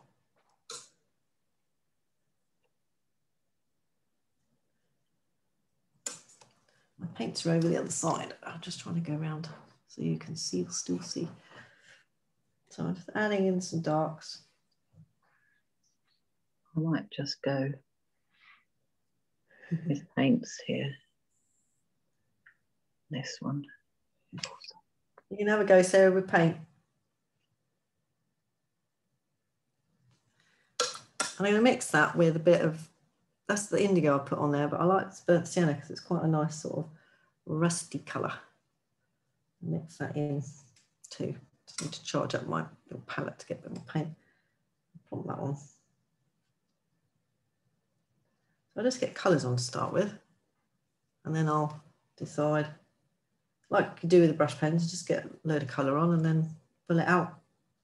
I know where I want my darks, so that under there, so that's a bit of indigo and burnt sienna is how I'm getting my darks on this one. And then get enough pigment on there. Let me have a look, Kate. Yeah, Kate, I think you ditched the pen, brush pen. And go with just a normal paintbrush. Yeah, I've tried that as well, and it still doesn't seem to want to move. With the normal paintbrush, go in with water and literally tighten up that line. Hold on, I'm just going to go in with my, so that line, you can tighten that up with a damp brush. Basically, you're going to take it off and you're just going to blend it up into the sky. See that line I put on there? Yeah. So blend that in, go really tight with with a pointed normal brush, slightly damp, not damp, and work gently to get rid of that fuzzy bit. Does that make sense? Yeah, makes sense. It seems like the colour's going out of the elephant rather than into the elephant, if that makes sense. Yes, you need to get rid of that fuzzy bit on the outside. And to get rid of that, you need to just go in and just use your water, basically. Okay. I've been trying to do that, but it doesn't.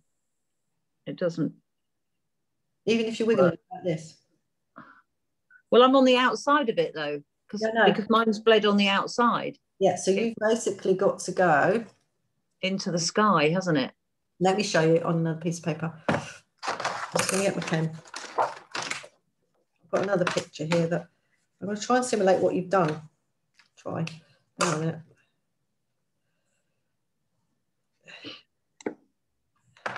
I'll do it.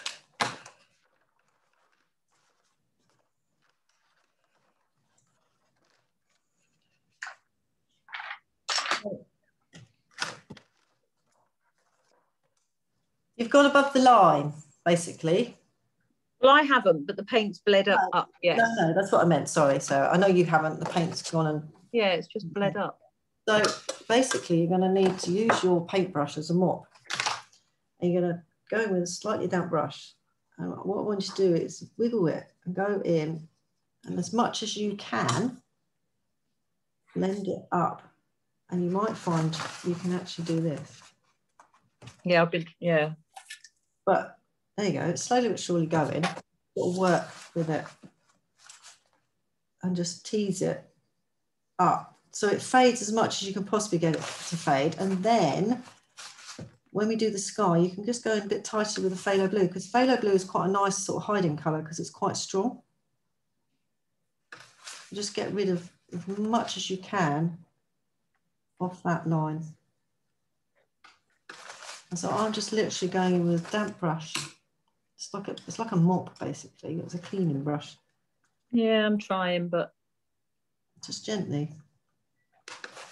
Or you just go over it with your phthalo blue when we're done. Yeah. It will stain because it will dry lighter as long as you can water it down a little bit. And then once you put the blue on, you won't see it. You won't see it as much. You can see it because you can see it, basically. But other people I'm won't. Cross with it. I can tell. Just work with what you've got, because you'll get the recording and you can always have another go. So just have a play, because it's all good learning curve for you to sort it out. So just go with what you've got and we'll see what we can do. It might actually work out. So just try and clean it up as much as you can, and we'll put the sky on, and we'll do the sky nice and tight. We'll do the sky watercolour. I won't let you use the pens. We'll use watercolours. Yeah, I'm just blending out these colours now. So I've got watercolour paint on here, and just blending that out.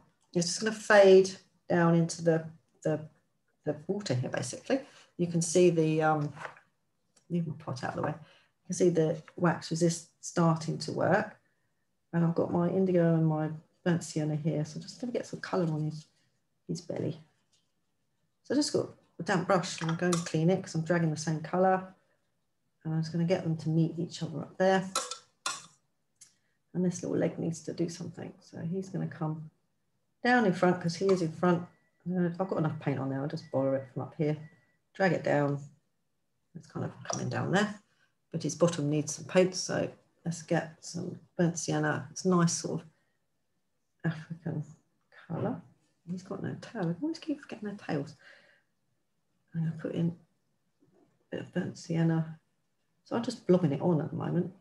There's water on there. You just wait. You just need to wait. Watercolour paper is quite tolerant. It will let you wait a bit, and like you can go back in and fire something up in a little bit. And sometimes when it's dry, you can go over the top. It's nice to wait. And then you have that layering of colours.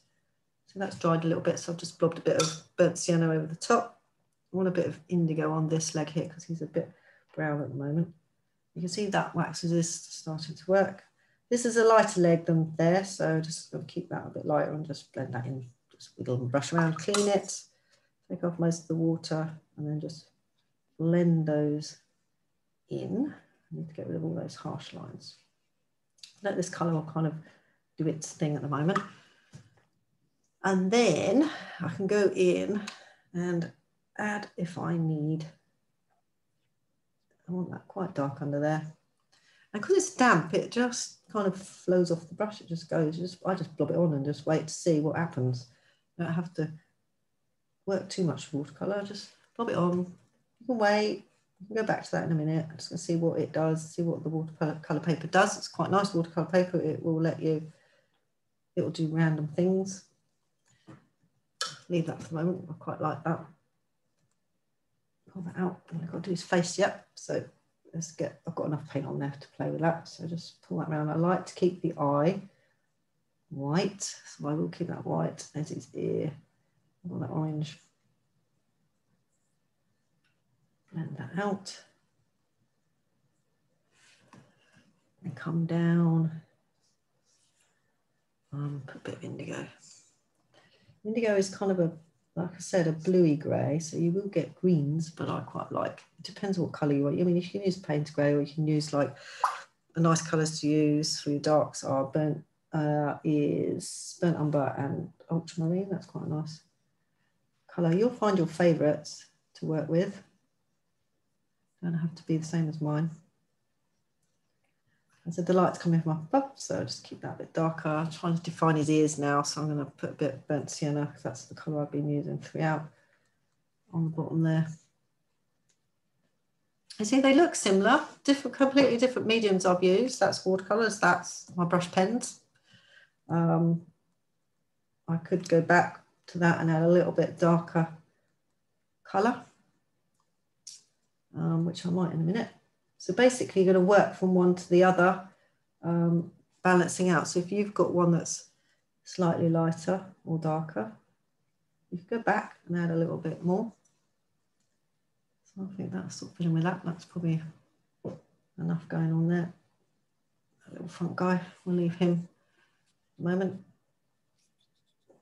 Give him, so actually I might go in with the brush pens now and darken up a little bit on that back one. Is there balance? Just want a bit darker. Yeah. A bit darker there. Not sure. Hang on, maybe I'll send you stuff for you. Struggling. Liz, let's have a look. What are you doing? You're struggling. You still there, Liz? Yeah, I'm still here. I'm just watching. That's all right. You just need to use, have you also been using this brush? Yeah. Tuck it out and use your brush with water, and you really need to add, you'll see what I'm going to do in a minute. I'll move my paint pot out of the way so it might help. I don't need that at the moment. You'll see what I'm going to do in a minute. You've got like harsh lines going like this, yeah? Yeah. Okay. I'm going to put some on purpose. There we go. He's got some really dark bits going on his legs. Now you need to go in, and I'll use a paintbrush. Hopefully it's got no colour from the other elephant. And it's just a damp, sorry I keep blocking it, damp brush. That's it. Just go in, and you've got to keep wiggling it. Wiggle, wiggle, wiggle. Get it fired up. And once you've got it fired up, then move it up and down. You really do have to kind of poke it, really. It's like, you've got to aggravate it. Mm-hmm. Yeah. And then just guide it that way into the leg. And then let the, there we go. Let's pull that out. So I'll just up and down, just rub it up and down basically. Yeah. And it will follow the water. So it'll just follow that basically. It won't go anywhere else where the water is. So if you go beyond that line with water, it will follow it. But it will only go where the water is. And then up here, I'm just going to wiggle my brush and I'm pulling it out. So you just need to go in quite harshly and literally rub it up and down. Yeah, okay. Yeah. I'll do that later. That brush. Hey, how's everyone doing? I've done my elephants. This is a fun bit now. I need my clipboard back, so I'm going to have to clip it because I'm going to get in a mess otherwise. Right, I think that's all I need to do with my brush pens and my watercolour. I'm just going to tidy up my area before we hit the messy bit. And just please ask away if you want. You can actually, I don't think it's too many here because I know a lot of you paint afterwards. How's Avril doing? Have you painted yours, Avril? Done yours? Okay, cool. Hey, looking good. Looking good. Right, I'll move my brush pens out of the way. I'm just moving my paints towards me because I need them for the action. Move that out of the way. Clip that on the other way. So that's the other end, so we get a shadow. That's better. Yeah. Right, getting organised now. Let's put my lighting system out. I've moved the light. It's not working. It's not working. Right. Let me pop that way.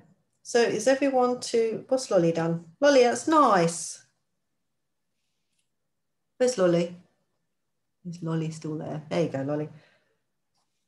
It's nice because we've got to get the water on, don't forget. I like them, they're lovely. Good.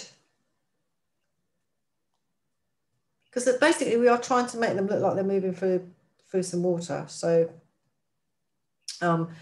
this part, we're going to turn the page. So is everyone ready to do this bit? Because once I've done it, I can't really stop. Just give me the thumbs up to let me know. I'm not ready yet, but you carry on. No, I can wait. Shelley, a good benchmark is Shelley, so I don't know where Shelley is at the moment. I'm not quite ready yet either. Cool. I will hang on. Thanks. Okay, cool. Absolutely, we'll hang on. Please don't worry. Yeah, what am I going to talk about? Debbie, were there enough darks in there? Yeah, I think it's pretty, but you could probably darken up your little one behind this bit here. If you look at probably my front one's slightly darker because things that are behind, it is on my picture here, but it might not be. I'm just going to my picture here. I did use different colours, bearing in mind. I used indigo on that one. So you could, Lolly, just make this one here slightly darker, just where the dark bits are, and it maybe his ear flaps.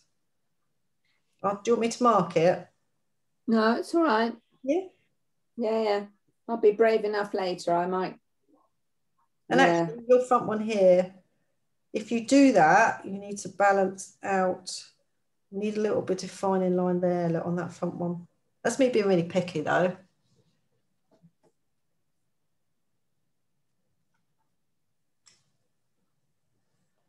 Just need to find that front leg on that one in the front there.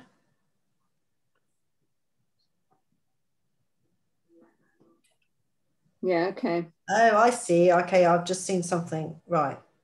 This here. I couldn't work out what was wrong with the back one. There I know. I spotted it. You'll see it straight away when I've done it. Look, there we go. Ping back. You see? I couldn't work out what it was. This line here. Oh. You see his legs in the wrong place. You've got him going behind. So he's got two. He's basically. You know what I mean? Yeah. I couldn't work out what was wrong with his legs. And then I realised he's basically got two front legs going the same way. But yeah, just literally it's a 1 centimetre line you just need to change. So yeah. Not rub out, but use your paintbrush to take it off. What's Jude? Yeah. Oh, Jude, that's beautiful. Wow, okay. I think brush pens are your thing. You can have mine. Stop it. And mine. Fine, Debbie. What's Shelley done? Yay, Shelley. What have you used? The brush pens. They're nice. Love those. Well done. Good. You can even afford to go a little bit darker with your darks, but I actually really like that. Good. How are you finding it? Hard going. Yeah, because this is what it was like with watercolours initially, wasn't it? You're getting the hang of it. Jude, I really like that. What's Nikki sent? What's Nikki got on her? Oh, what did you use, Nikki? I used the brush pens. Good. I hated them before today, and I hated that big brush thing, but I decided I was going to get brave. I quite liked it. What big brush thing? As in that? The blue thing. Let me show you. This thing. The one that water sits in when you can... Yeah, I hated it before, but I think because that's the effect you're trying to get. Yeah. It works. So you can use them like felt tips if you want, or you can use them like watercolours. It's really good. And you can use them like felt tips, and you can go over the top with them. So you get different colours can sit over the top of them. And you don't have to use water at all. So Sarah, you might want to do it that way. We need to sort out that bleeding though, because that we shouldn't have that. Because I'm actually annoying, isn't it? I'm using watercolor paper today, especially for that very reason, because I wanted to make sure that there wasn't something going on obscurely with watercolor paper to make that happen. Well, it's funny because, as I say, I haven't used this paper before, but this paper seems not as, I don't know, it's not, I don't like it as much as the other one I was using. Okay, just so you need knack to get, you need to use it more to get used to it, really. What's Juliet doing? Juliet's shaking hers all about. Juliet's already on the sky. No, I'm not. I've just got, I'm on a board, you know, like a canvas board thing, a long one. Yes. And it doesn't, the paint doesn't quite soak in very well. So I'm trying to get it to soak in. Move around, like a sieve. Yeah, it helps go into the little holes. But I like it. I like it. It's just, it doesn't, it's not like watercolor paper absorbs it, and this kind of doesn't. Is that an acrylic board then? It's a Frederick Quality Artist Canvas panel. Yeah, so that'll be acrylic based. Yeah, it's probably for acrylic. That sums me up all over it. That's probably why it's not. You can get, I will say, you can get watercolor boards on Amazon if anyone. Oh, okay. If you need me to find it for you, I use them for my workshops normally when I'm out and about. Because some people like it. It's kind of, it has worked. It's just, it takes a bit longer to dry and it doesn't absorb it. Yeah, and I think the beauty of watercolors is you get such random effects. These brush pens just it's just nice. It just gets different effects every time you play with them. I just think they're lovely. Not so, you know, you have to let the paper and the water do its job and just leave it. You saw I left it for ages. When I was talking to Sarah, I left the paint on there. I didn't do anything with it. And then went back with a damp brush and spread it all about, because you can wait. Yeah. So you need to sort that bleeding out with Sarah's paper though. I think you might hop online or something so I can see what you're doing. I need to see what you're doing when you do it. Actually, that's a good idea, Sarah. What you need to do is video yourself doing it so I can see what you're doing. Sarah's not talking to me anymore. To Sarah, I can see she's looking at something.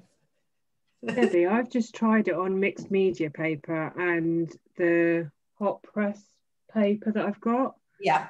And it works. It doesn't bleed on the hot press paper or the mixed media paper. It won't bleed, no. It's less, it's more forgiving because it's mixed media paper, and the smooth paper is hot press. So that's what you use for botanical flowers. So yeah, that would work better for you, Kate, if that helps you. Last week I used, when we did, what did I do last week? Flamingos, I used mixed media paper. I just wanted to use watercolor paper today to see whether it made any difference to the ink. It doesn't, for me, it doesn't make any difference to what I'm doing. I have to use more because it absorbs it more. So You have to choose what paper you feel happiest with. I know Shelley mostly, do you, Shelley, mostly use watercolour paper now?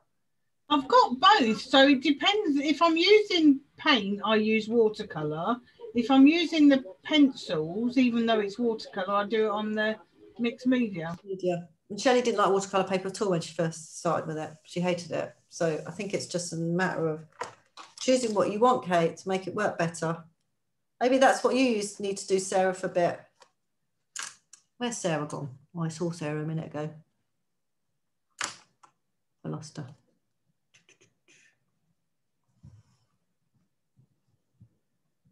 She's disappeared on me. That's all right. Is everyone ready to do their skies? Give me your thumbs up if we are ready to do. Shelley, are you at that stage? Just shout if you're not. Everyone is. Good. Let's get going. Ooh, exciting bit. I'm using a big brush. Actually, I probably need to come up a little bit higher. So hopefully you've got all your wax resist on. Yeah, I'm just going to move my camera up now so you can see the full extent of what I'm up to. So I work on a box that's about 2 inches high. So I've got a little tilt going on it, like that. Let's move my light out. Oh, there she is. We lost her.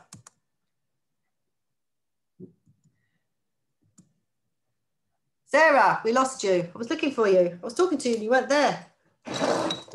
Sorry, my Wi-Fi just completely dropped out. First time it's ever done that. We're painting. Sorry, yes.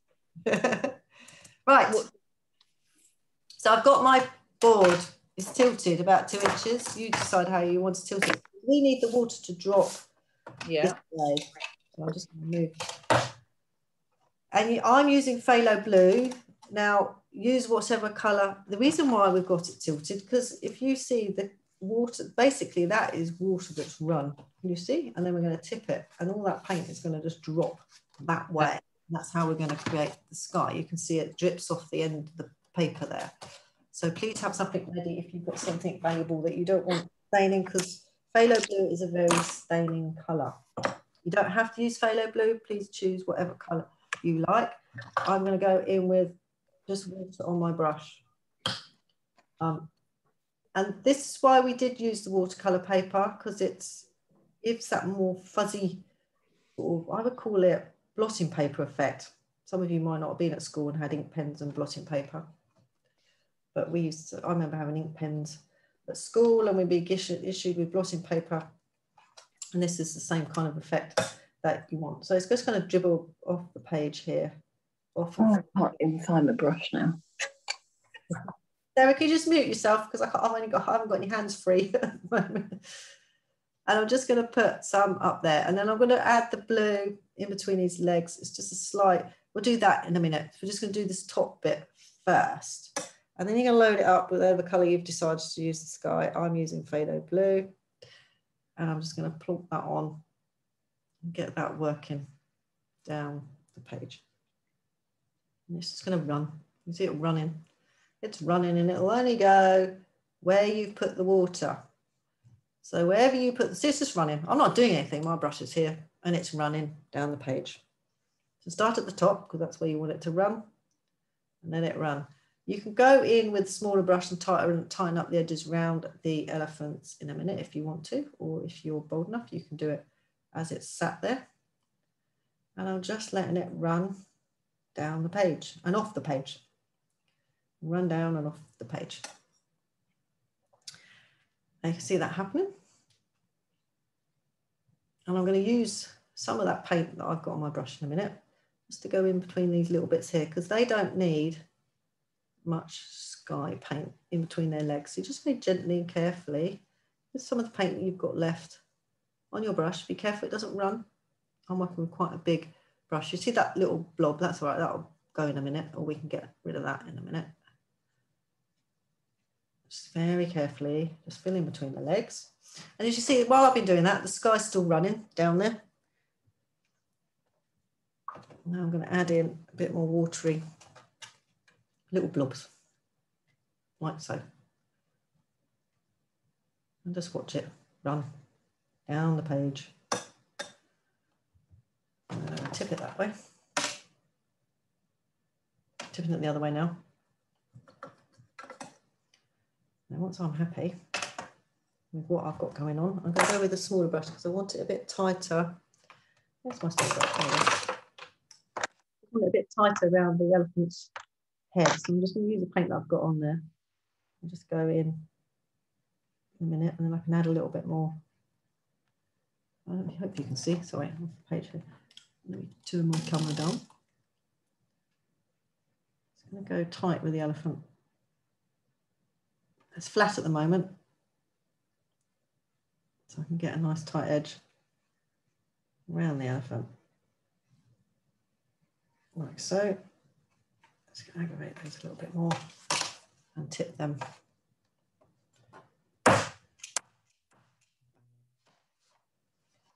And when I'm happy, I'll lay it down, and you can get rid of that if you want. I've got that waterline. Just going to paint that out like so, and then I'm going to leave it. Now you can add a little bit of dark in here once it's flat if you want to go around them. Where's my water? Just go in and blend that out a little bit.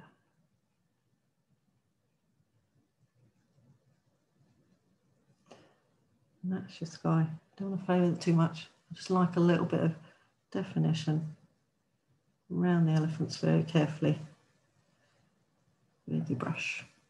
Now obviously I haven't gone quite tight yet. Now I will. Got it flat.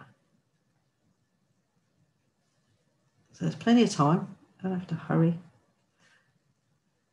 And you can add more. Still damp. You can add more. You can let it just, it'll just bleed up into the sky. It'll just, and you can even tip it. Like if I had that there and I tipped it, it'll just bleed up into the sky.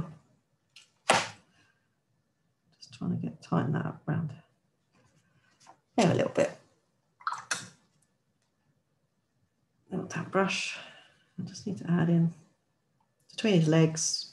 I've got paint on there already. I'm just going to borrow what's there and just tighten up those little white lines. I quite like it looking.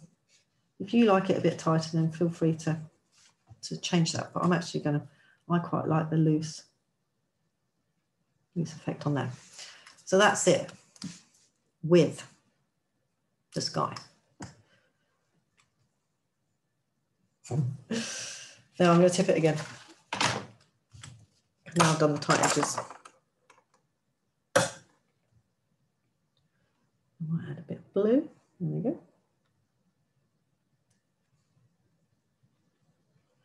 Let that run. Let that play for a little bit. Is that a different colour blue or just same phthalo blue? I'll just add in. If I wanted a bit more. Same phthalo blue. You don't have to add more. I'm just playing actually.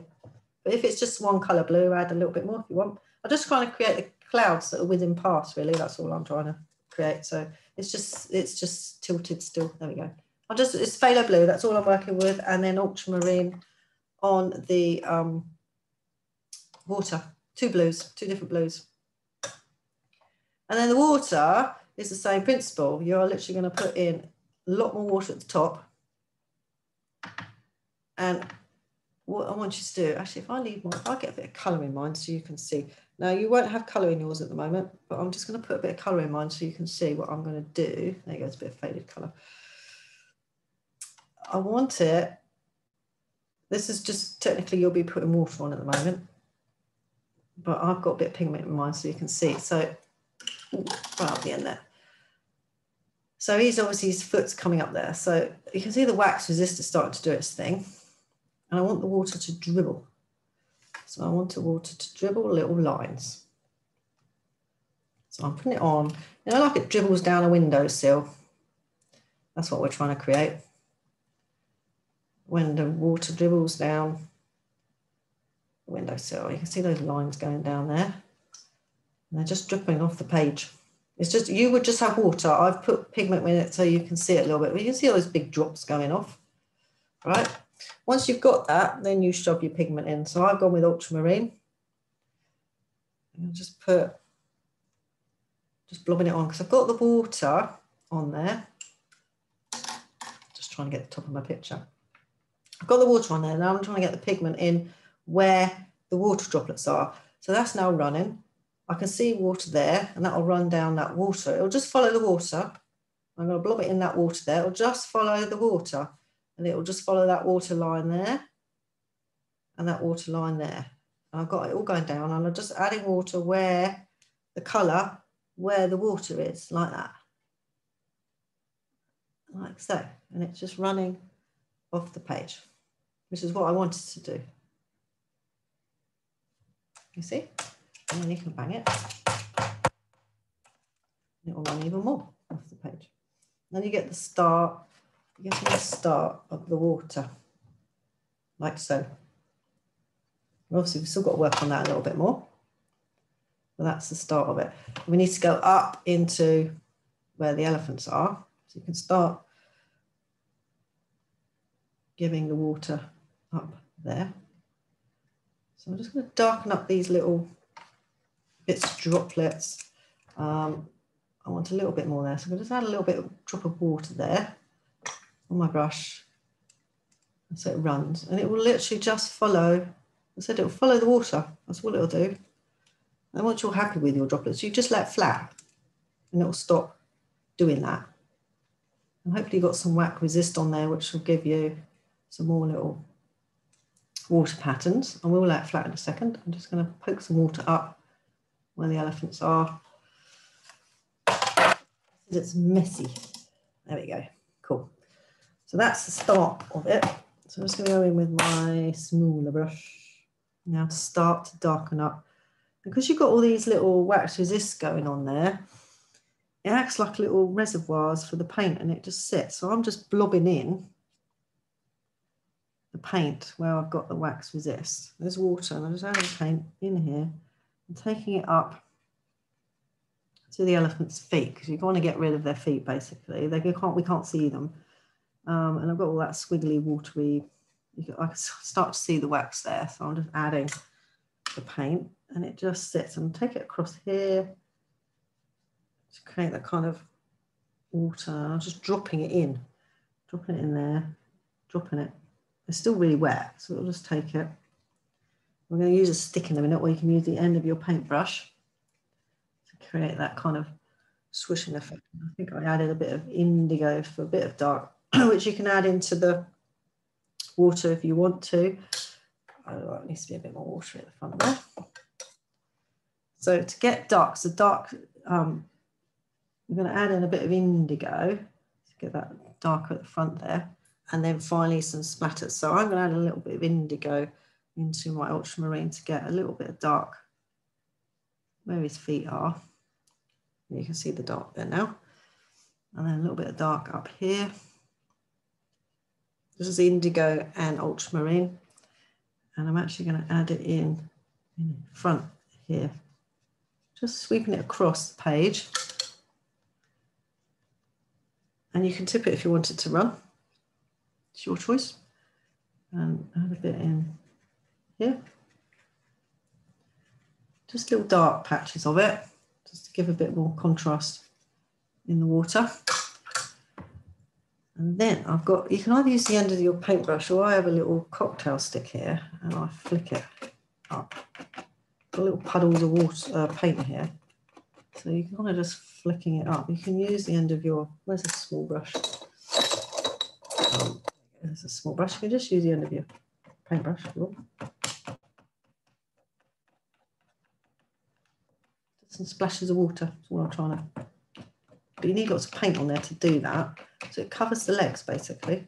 The feet that you had down below, you start to get rid of them. And they're like standing in water now. I've got a puddle going on there where my clipboard is. We'll leave him. Right, it'll just drip off. Debbie, can you just show me how you did that again, please? Did what? The flicking bit with the... Oh, yeah. I mean, I have a cocktail stick, so if you've got one of those, is ideal, but just the end of a paintbrush. And you need quite a lot of puddle of water, paint there. So make sure you've got a nice puddle of, I had ultramarine and indigo. So I got my ultramarine and indigo. Let's put it on this one here. Like, pile it up with a bit more pigment, because you need to have some there to pull up, if that makes sense. So just plop that there. And then the end of my paintbrush, just flicked it up. Oh, right, okay. Yeah. So you do need some paint there to do that with. Yeah, okay. Yeah, so have a play with that. Then the fun bit, which you've all done, but just protect your, oh, which I haven't done. I can just see I've splodged mine. Don't do that, what I've just done. There, give it that. Cover up your elephants for this part. This is my favourite part, and this is Shelley's favourite part. She has her worktop specially made for this. Load up, and I use my smaller brush for this. And I'm using my ultramarine and my indigo because it's the darkest colour I've got in the water here. And you load it up with quite a lot of pigment on there. Hold it tight and bang it. You want the water droplets, this is what we're after. You've got to bang it quite hard to get that fired up. And this picture needs it, really. I know some of you don't like to do it, but I think this picture, this painting benefits from this. I'm just going to move the angle of my paper in a minute, because that goes straight across, and I need to change that because I would like that to be a little bit higher at the back here. So I'm just going to move that around a bit. There we go. So you have to hold it really tight and then you bang it. And you need a lot of pigment to do that. And that is it. I am not playing anymore. He is done. And when he's done, you sign it. Always sign your pictures. And you can always date them. And ideally, if you're using different colours, it's a good idea to note down once it's dry what colours you've used in case you want to use and do it again. See, lots. I'm covered in paint, Debbie. I told you it was a messy one. I did warn you. I had great fun doing this one. There are lots of messy techniques in that. And can you see how gravity just does its thing and you just let it flow? It will follow water. This is what I've been trying to explain to you all, that the water colour will only go, and it's the same with brush pens, they will only go where you have water. So if you accidentally, like on mine, I accidentally had a little bit of water on my elephant, just get your kitchen towel and dab the water off and the paint won't follow it. It'll literally follow the water. It can't go anywhere else. Gravity is quite fun. You can use it to your advantage when you're doing watercolours. But yeah, you can create, we're trying to create this through the water. That was what I was trying to create with that sideward thing. And like we did with flamingos, we did it up and down, didn't we, last week? And sometimes if you've got something like, I don't know if you've seen my owl picture, I didn't want to do the rest of him. I just wanted to let it dribble off the page. And so you just let the water dribble and then dab in, like we did tonight, dab in your pigment and it will follow the water. If you tip it, if you don't tip it, it will just go sideways to a certain degree and you just guide it with your paintbrush. But it's a nice technique to use. It's fun. Yeah, you kind of have to be a bit brave and let it kind of do its own thing. Who have we got on here? I want to see how's everyone done with their dribbling and everything? Well covered, thank you. Yeah, brilliant. I've got paint all over the wall. Picture me. That's a good point. I thought I'd wear a blue jumper so I wouldn't really notice. Oh, okay, you've got a white jumper on, Alison. Is it blue or white? It's pale blue, but it's all different shades of blue now. I'm gonna say, be very careful with that phthalo blue because it is quite staining, even though it is watercolour. How did Emma get on? And Nikki? Yeah. Emma, did you do all right? Yeah, I did my left hand elephant with the brush pens, and then my right hand with the colour, watercolour. Yeah. I think I prefer the brush pen elephant. Yeah, see, they are nice. I'm actually enjoying using these brush pens. These are new to me and I'll be playing with them a lot. They're new to the market, really. They're new because they're water-based. They're more vibrant. You should be able to use them, and they're great if you go away to use and take with you. I said I took them away last holiday, and I'd have something painted while they were eating breakfast because it's quick. I just sit there and paint a flower. Avril's wiping it off the walls. What have you been doing, Avril? It's everywhere. Oh my God. Oh, wow. Yeah, it is a bit messy. It's fun though, isn't it? Fun messy. How did Nikki get on? Nikki's very new to this, bless her. She's kind of literally, it's only her third art club. She's been thrown into the fire like Emma. That's why I'm just checking they're all right. Yeah, getting there. I just got to do my splats, I think. That's right, just protect. I'm just catching up, yeah. Find a piece of paper like I did and cover up. Yeah, I've come armed with many sheets of A3 today, which has served me well. Each time one gets soaked, I can just replace it with another one. And also, it's good to have pieces of paper to the side because you can practice a little bit. I've always got a spare, after you said at the beginning, always have a spare by the side of you, and it means I can just test out my paints. It's it's been really helpful. And Jude, haven't seen Jude for ages, bless her. How did you get on, Jude? I sent it to you. Oh, good. Let's have a look. Where's Jude? Oh, you've all been sending them. Oh, that's lovely, Jude. Love that. Thank you. Yeah. That's beautiful. Thank you. And this is the first time you use the brush pens? Yes. Ah, I think they suit you, definitely. Did you like using them? Yeah, I didn't use them on the sky and the water, but yeah, I didn't mind. I think that I started doing it with putting the paint on first and then the water, but in fact, then I put some water on with just with the brush. Then I put the ink on and then I went over with the brush and that worked better. That worked better for you. Okay, cool. That does. It looks nice. It looks really nice. Really, really nice. And it's finding your way, how it works for how you want it. I really like that. That looks nice. Love that. Right. Thank you. Thank you very much. See you next week. See you, Jude. Take care. Lovely to see you. Oh, let's have a look what we've got here.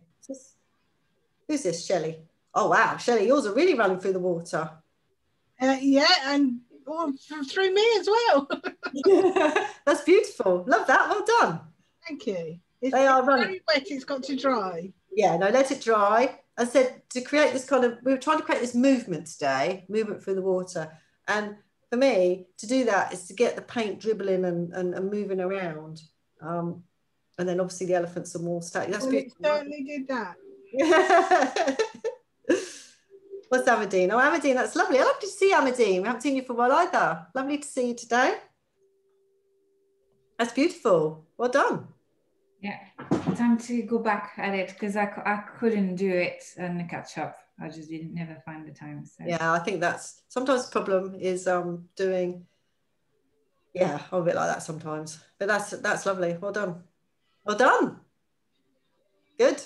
Love that. Does anyone want to see a picture or you want to see me? I'm actually coming up because you're just looking at my picture. I didn't realise that. Let me come up so I can see everybody. Hey, that's better. That's nice. What we got, Caroline? So look. Oh, you want to send them through? Yeah, let's have a look. Julie. Oh, Julie. Is Julie still there? What have we got here? Julie. There. That's lovely. What yeah, sorry. Paul's just walked past with no clothes on because he's been. Need to switch the video off. Quiet in shock. What's going on by Shelley? I'll tell you, it's no different. Yeah, I miss that. Is Pete walking around naked again, Shell? Is he? You're muted, Shelley. Or is it Mark with his? Oh no! It's only the top half that's naked. Okay. But he came and had a look over my shoulder at the picture, and you could just see. I think I've seen Pete without his top on more than I've seen him fully clothed, to be honest. I think you probably have. That's lovely. I absolutely loved that. That's lovely. I think that has to be my favourite ever. That's really well. What did you use? Did you use watercolour? Yeah, just watercolour and my little brush. Yay. I like my little brush. I know you like your little brush. And the movement in the water is beautiful. Yeah, I'm really pleased with that. Although I've just seen something I've forgotten to colour in, just underneath the bottom. Yeah, I'm just going to go back and do that. Borrow some from above and pull it down, that's all. Yeah. Thanks ever so much. Brilliant. Lovely. Brilliant, thank you. You're welcome. Who else we got on here?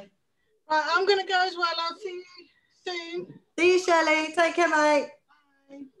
We've got Deirdre. Wow, Deirdre. Beautiful. You, what are those colours you use? Debbie, it's for my little set. I have no idea. Your little set has the most amazing colours in it. I don't know if I can show you, Woody. I don't know if you can see. It's got this turquoisey colour. I'm well jealous. Yeah. There's only this little kind of little potty thing that I haven't. I'm going to go to my other camera. I'll show you on my other camera. Turquoisey blue. And I don't have that colour. Would it be a Prussian blue? No? No. Maybe I can get it somewhere. I do like that. I don't know if you can see it. You'll see it when I do it on the post. It's literally, it looks like, it's not Prussian blue. It's a turquoise. But it looks more turquoise.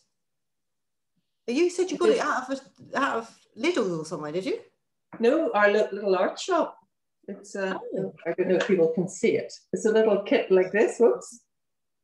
It looks like a makeup box. It does. And it's got 6 on each layer. Yeah. 24 colours. Absolutely beautiful. Oh, that's Caroline been doing. Oh, Caroline, that's lovely. Good. Well done. I'll love to see that when that's finished. Thanks, Debbie. I'm going to go and clean up my wall. To see you. What have we got Lolly up to? Oh, Lolly. Let me know the name to brush pen. Have you got brush pens, Lolly? Okay, so I'll send them through to you. They're fun to work with. You'd like them because you like those ink, what are they called? What's Avril been up to? Oh, Avril. Love that. Have you painted between, oh, you have painted between his legs. Beautiful. They look like they're running through the water. Nice. What else have we got here? Nikki, let's have a look at what Nikki's been up to. Oh, Nikki. Hey. I wouldn't believe it. What were you, week 3? No, I think I might be. I think this is my 6th painting. Okay, good. I think.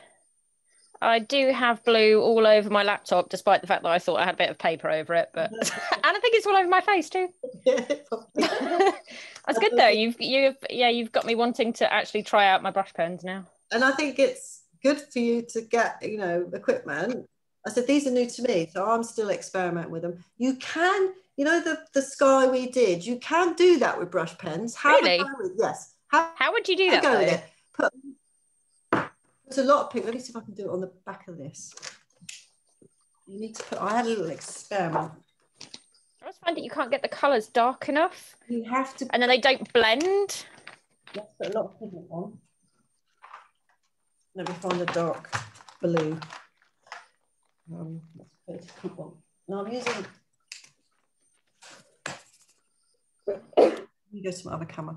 I have got it to work.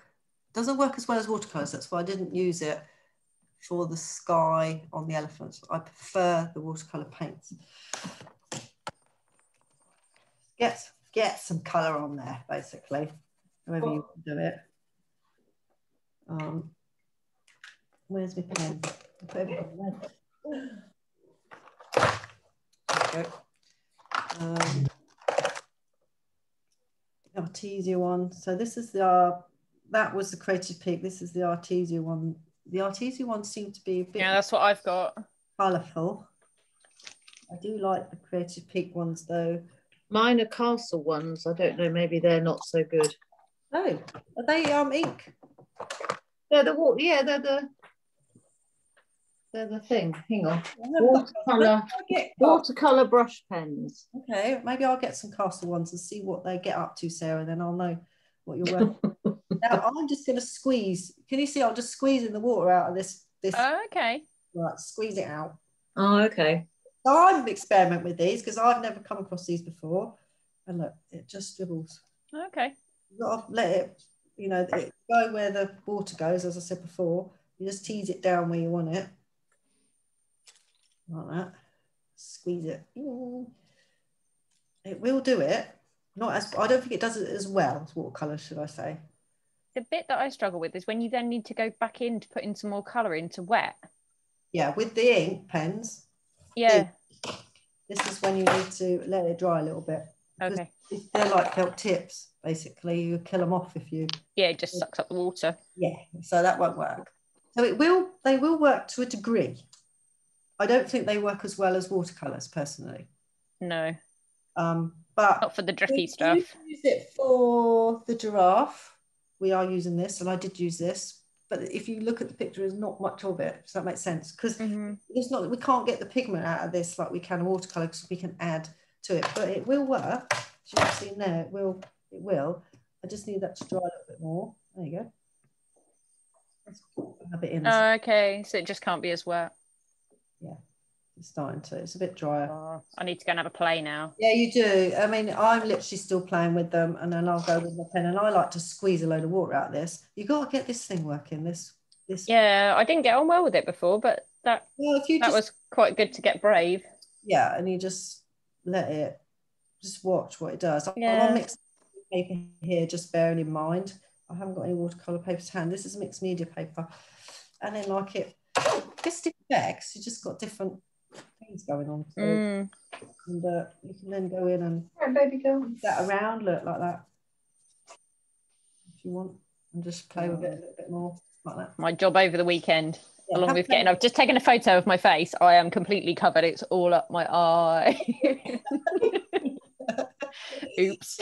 Yes, have a play with them. I'm still learning what they do. I'm just gonna, but they will do it, but differently, which is what I would have expected. But they're really, they are. I'm liking the way they work. I'm really, and they have a place. Yeah.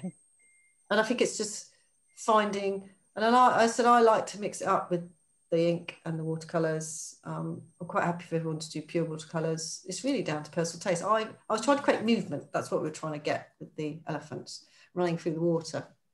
I didn't think the ink would give me that swishy, but I mean, it's starting to look on there. It's kind of dribbling. I don't know if you can see. It's kind of doing it. It's got I mean, obviously I didn't do a straight line across there, but if you had a neck and something of an animal, it'd be quite tight and it would just dribble off the page. So you can get it to do. I would use a stronger colour probably than blue. Some of those felt pens are really, the browns and the oranges are absolutely beautiful, and the yellows, because it's ink. I don't think blue in the ink pens are as good as you can get with the watercolours. I like the yellows and the oranges with the ink pens. I think they're quite nice. So Sarah, you need to send me what you've got. Maybe I'll go. Yeah, oh, okay, yeah. Maybe I'll get them and I can see what you're playing with. Maybe that's the... I just bought the 24. They should be... Does it say ink? Brush pens? It says premium quality water-based watercolour brush pens. Okay. What I'm using is ink-based. They are ink in them. So I need to have a look.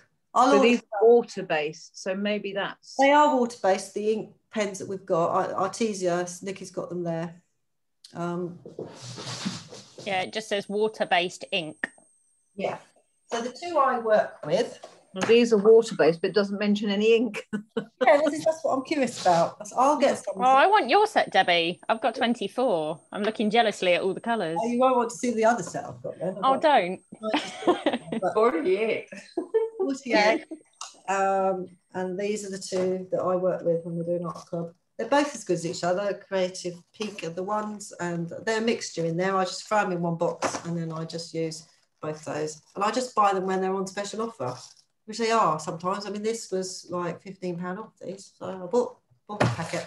And then these, I think someone put an art club, these are on special offer. These are on special offer. Yeah, so that's what I've been doing, collecting them. But yes, there's a big 96 pen set there. And then I mix them in my box because I like to see the ends of them so you can see the colours. And then just pull out the colours. So I have, this is out the range. You've got a box and throw them all in there. So I can look at the colours that I want on the end, because in the boxes you can't really see. No. You might like grab a pen and that will do the job. Or I'm looking, like I said to you, I look for a shade of orange and I just pull out a few oranges and yellows. And they're not always like, was it, Emma said, is that orange or yellow? Yeah, that was very orange, wasn't it? So I went to a different orange. So you can't tell really by looking. This is when you probably need a piece of paper to the side of you. Yeah. It looks like orange, but when I put it on the paper, it was actually quite a bright orange. So it doesn't always indicate the colour you're going to get. with the brush pen. But then you get used to the ones that you use. You just get, I think really, it's getting used to your own equipment. That's really what you have to do with art, and use it more. I said I've literally had these, what, months now? We've been using stuff come up on Art Club with it.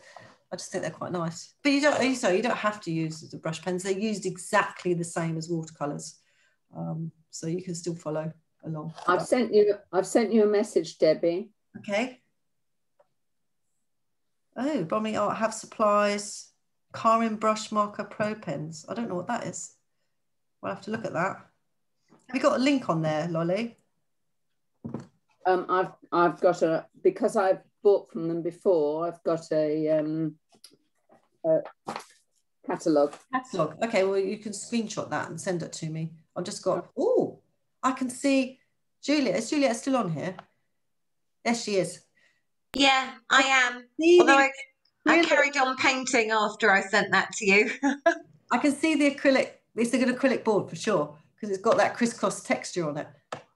Yes. Quite interesting working on that with watercolours. Yeah, it's been great, apart from when I've made a mistake and I've got over it and then it's sucked all the paint off.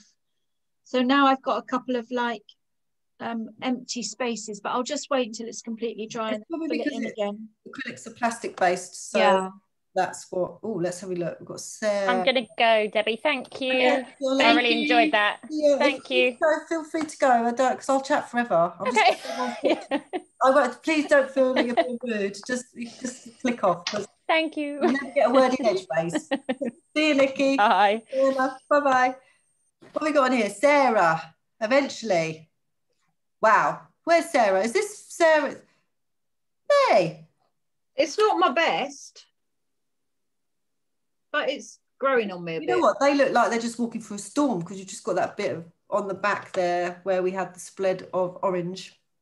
I didn't even notice. I was actually trying to look for the bleed that you had. Yeah, I sort of tried to. I mean, you probably, when it's dry, just sharpen up with a little bit of black Uniball again to get that crisp line. Yeah. That might, you know where the legs are down there, you could almost go in with like a brown colour. Let me just mark it. Yeah. Here, like with his legs at the front there, that, hold on, that bit, just slightly darker colour, and then we wouldn't see the bleed so much. Yeah. Just gently, yeah? Not necessarily that brown, maybe a darker orange or a russet colour, and sharpen it up with a Uniball. Yeah. I had trouble even finding the bleed, to be honest. I kind of look, well, what you sorted it. It's better than it was, definitely. 100%. And actually, I think if you did that, we wouldn't even notice. Only you would, because you knew it was there. I've known, yeah. Yeah. Okay, thank you. Well, good job. So have a little play. So the left one is the pens and the right one is paint. Oh, let's have a look. Yeah, well, I wouldn't have noticed the difference, actually. I love the head on the pen one. I love that. It's just sit there and it's, yeah, I think you just need to stop that bleeding. I know. Whether it's the paper or I don't know what it was, but I'm yeah. going to order some of those. Can you send me the picture of your box? Yeah, I will, yeah. I'm going to order some because I'm always curious of what's going on. And Julia's done the baby elephants. I'm going to have, oh, that's so cute. Well done, Julia. Lovely. Where's Julia? She's hiding from me, but there we go. If you can see the baby. You see the baby? Oh, it's a baby. We'll see it when it's lovely. Well done. Love that. Yeah, I told a friend we were doing elephants and she said, oh, do a baby elephant for me. And I thought, oh no, I'm going to have to try and pressure. You've got it beautifully because they have that funny little trunk, don't they? That funny little weird trunk. I can't even describe it. It's just a weird, like, they do it. That bent trunk, you've got it perfectly. They are cute. It's almost like it doesn't curve. They do. They're just weird. It's just something they've got on the end of the nose. They don't really know what to do with when they're a baby. It just flops around. I really enjoyed I've really enjoyed tonight. Thank you. Thank you. Thanks, Debbie. You're See you more than soon. welcome. See you soon. Bye, Debbie. Bye, See Sarah. you soon. Bye. Where's Lolly gone? Oh, she's gone. She's going to have.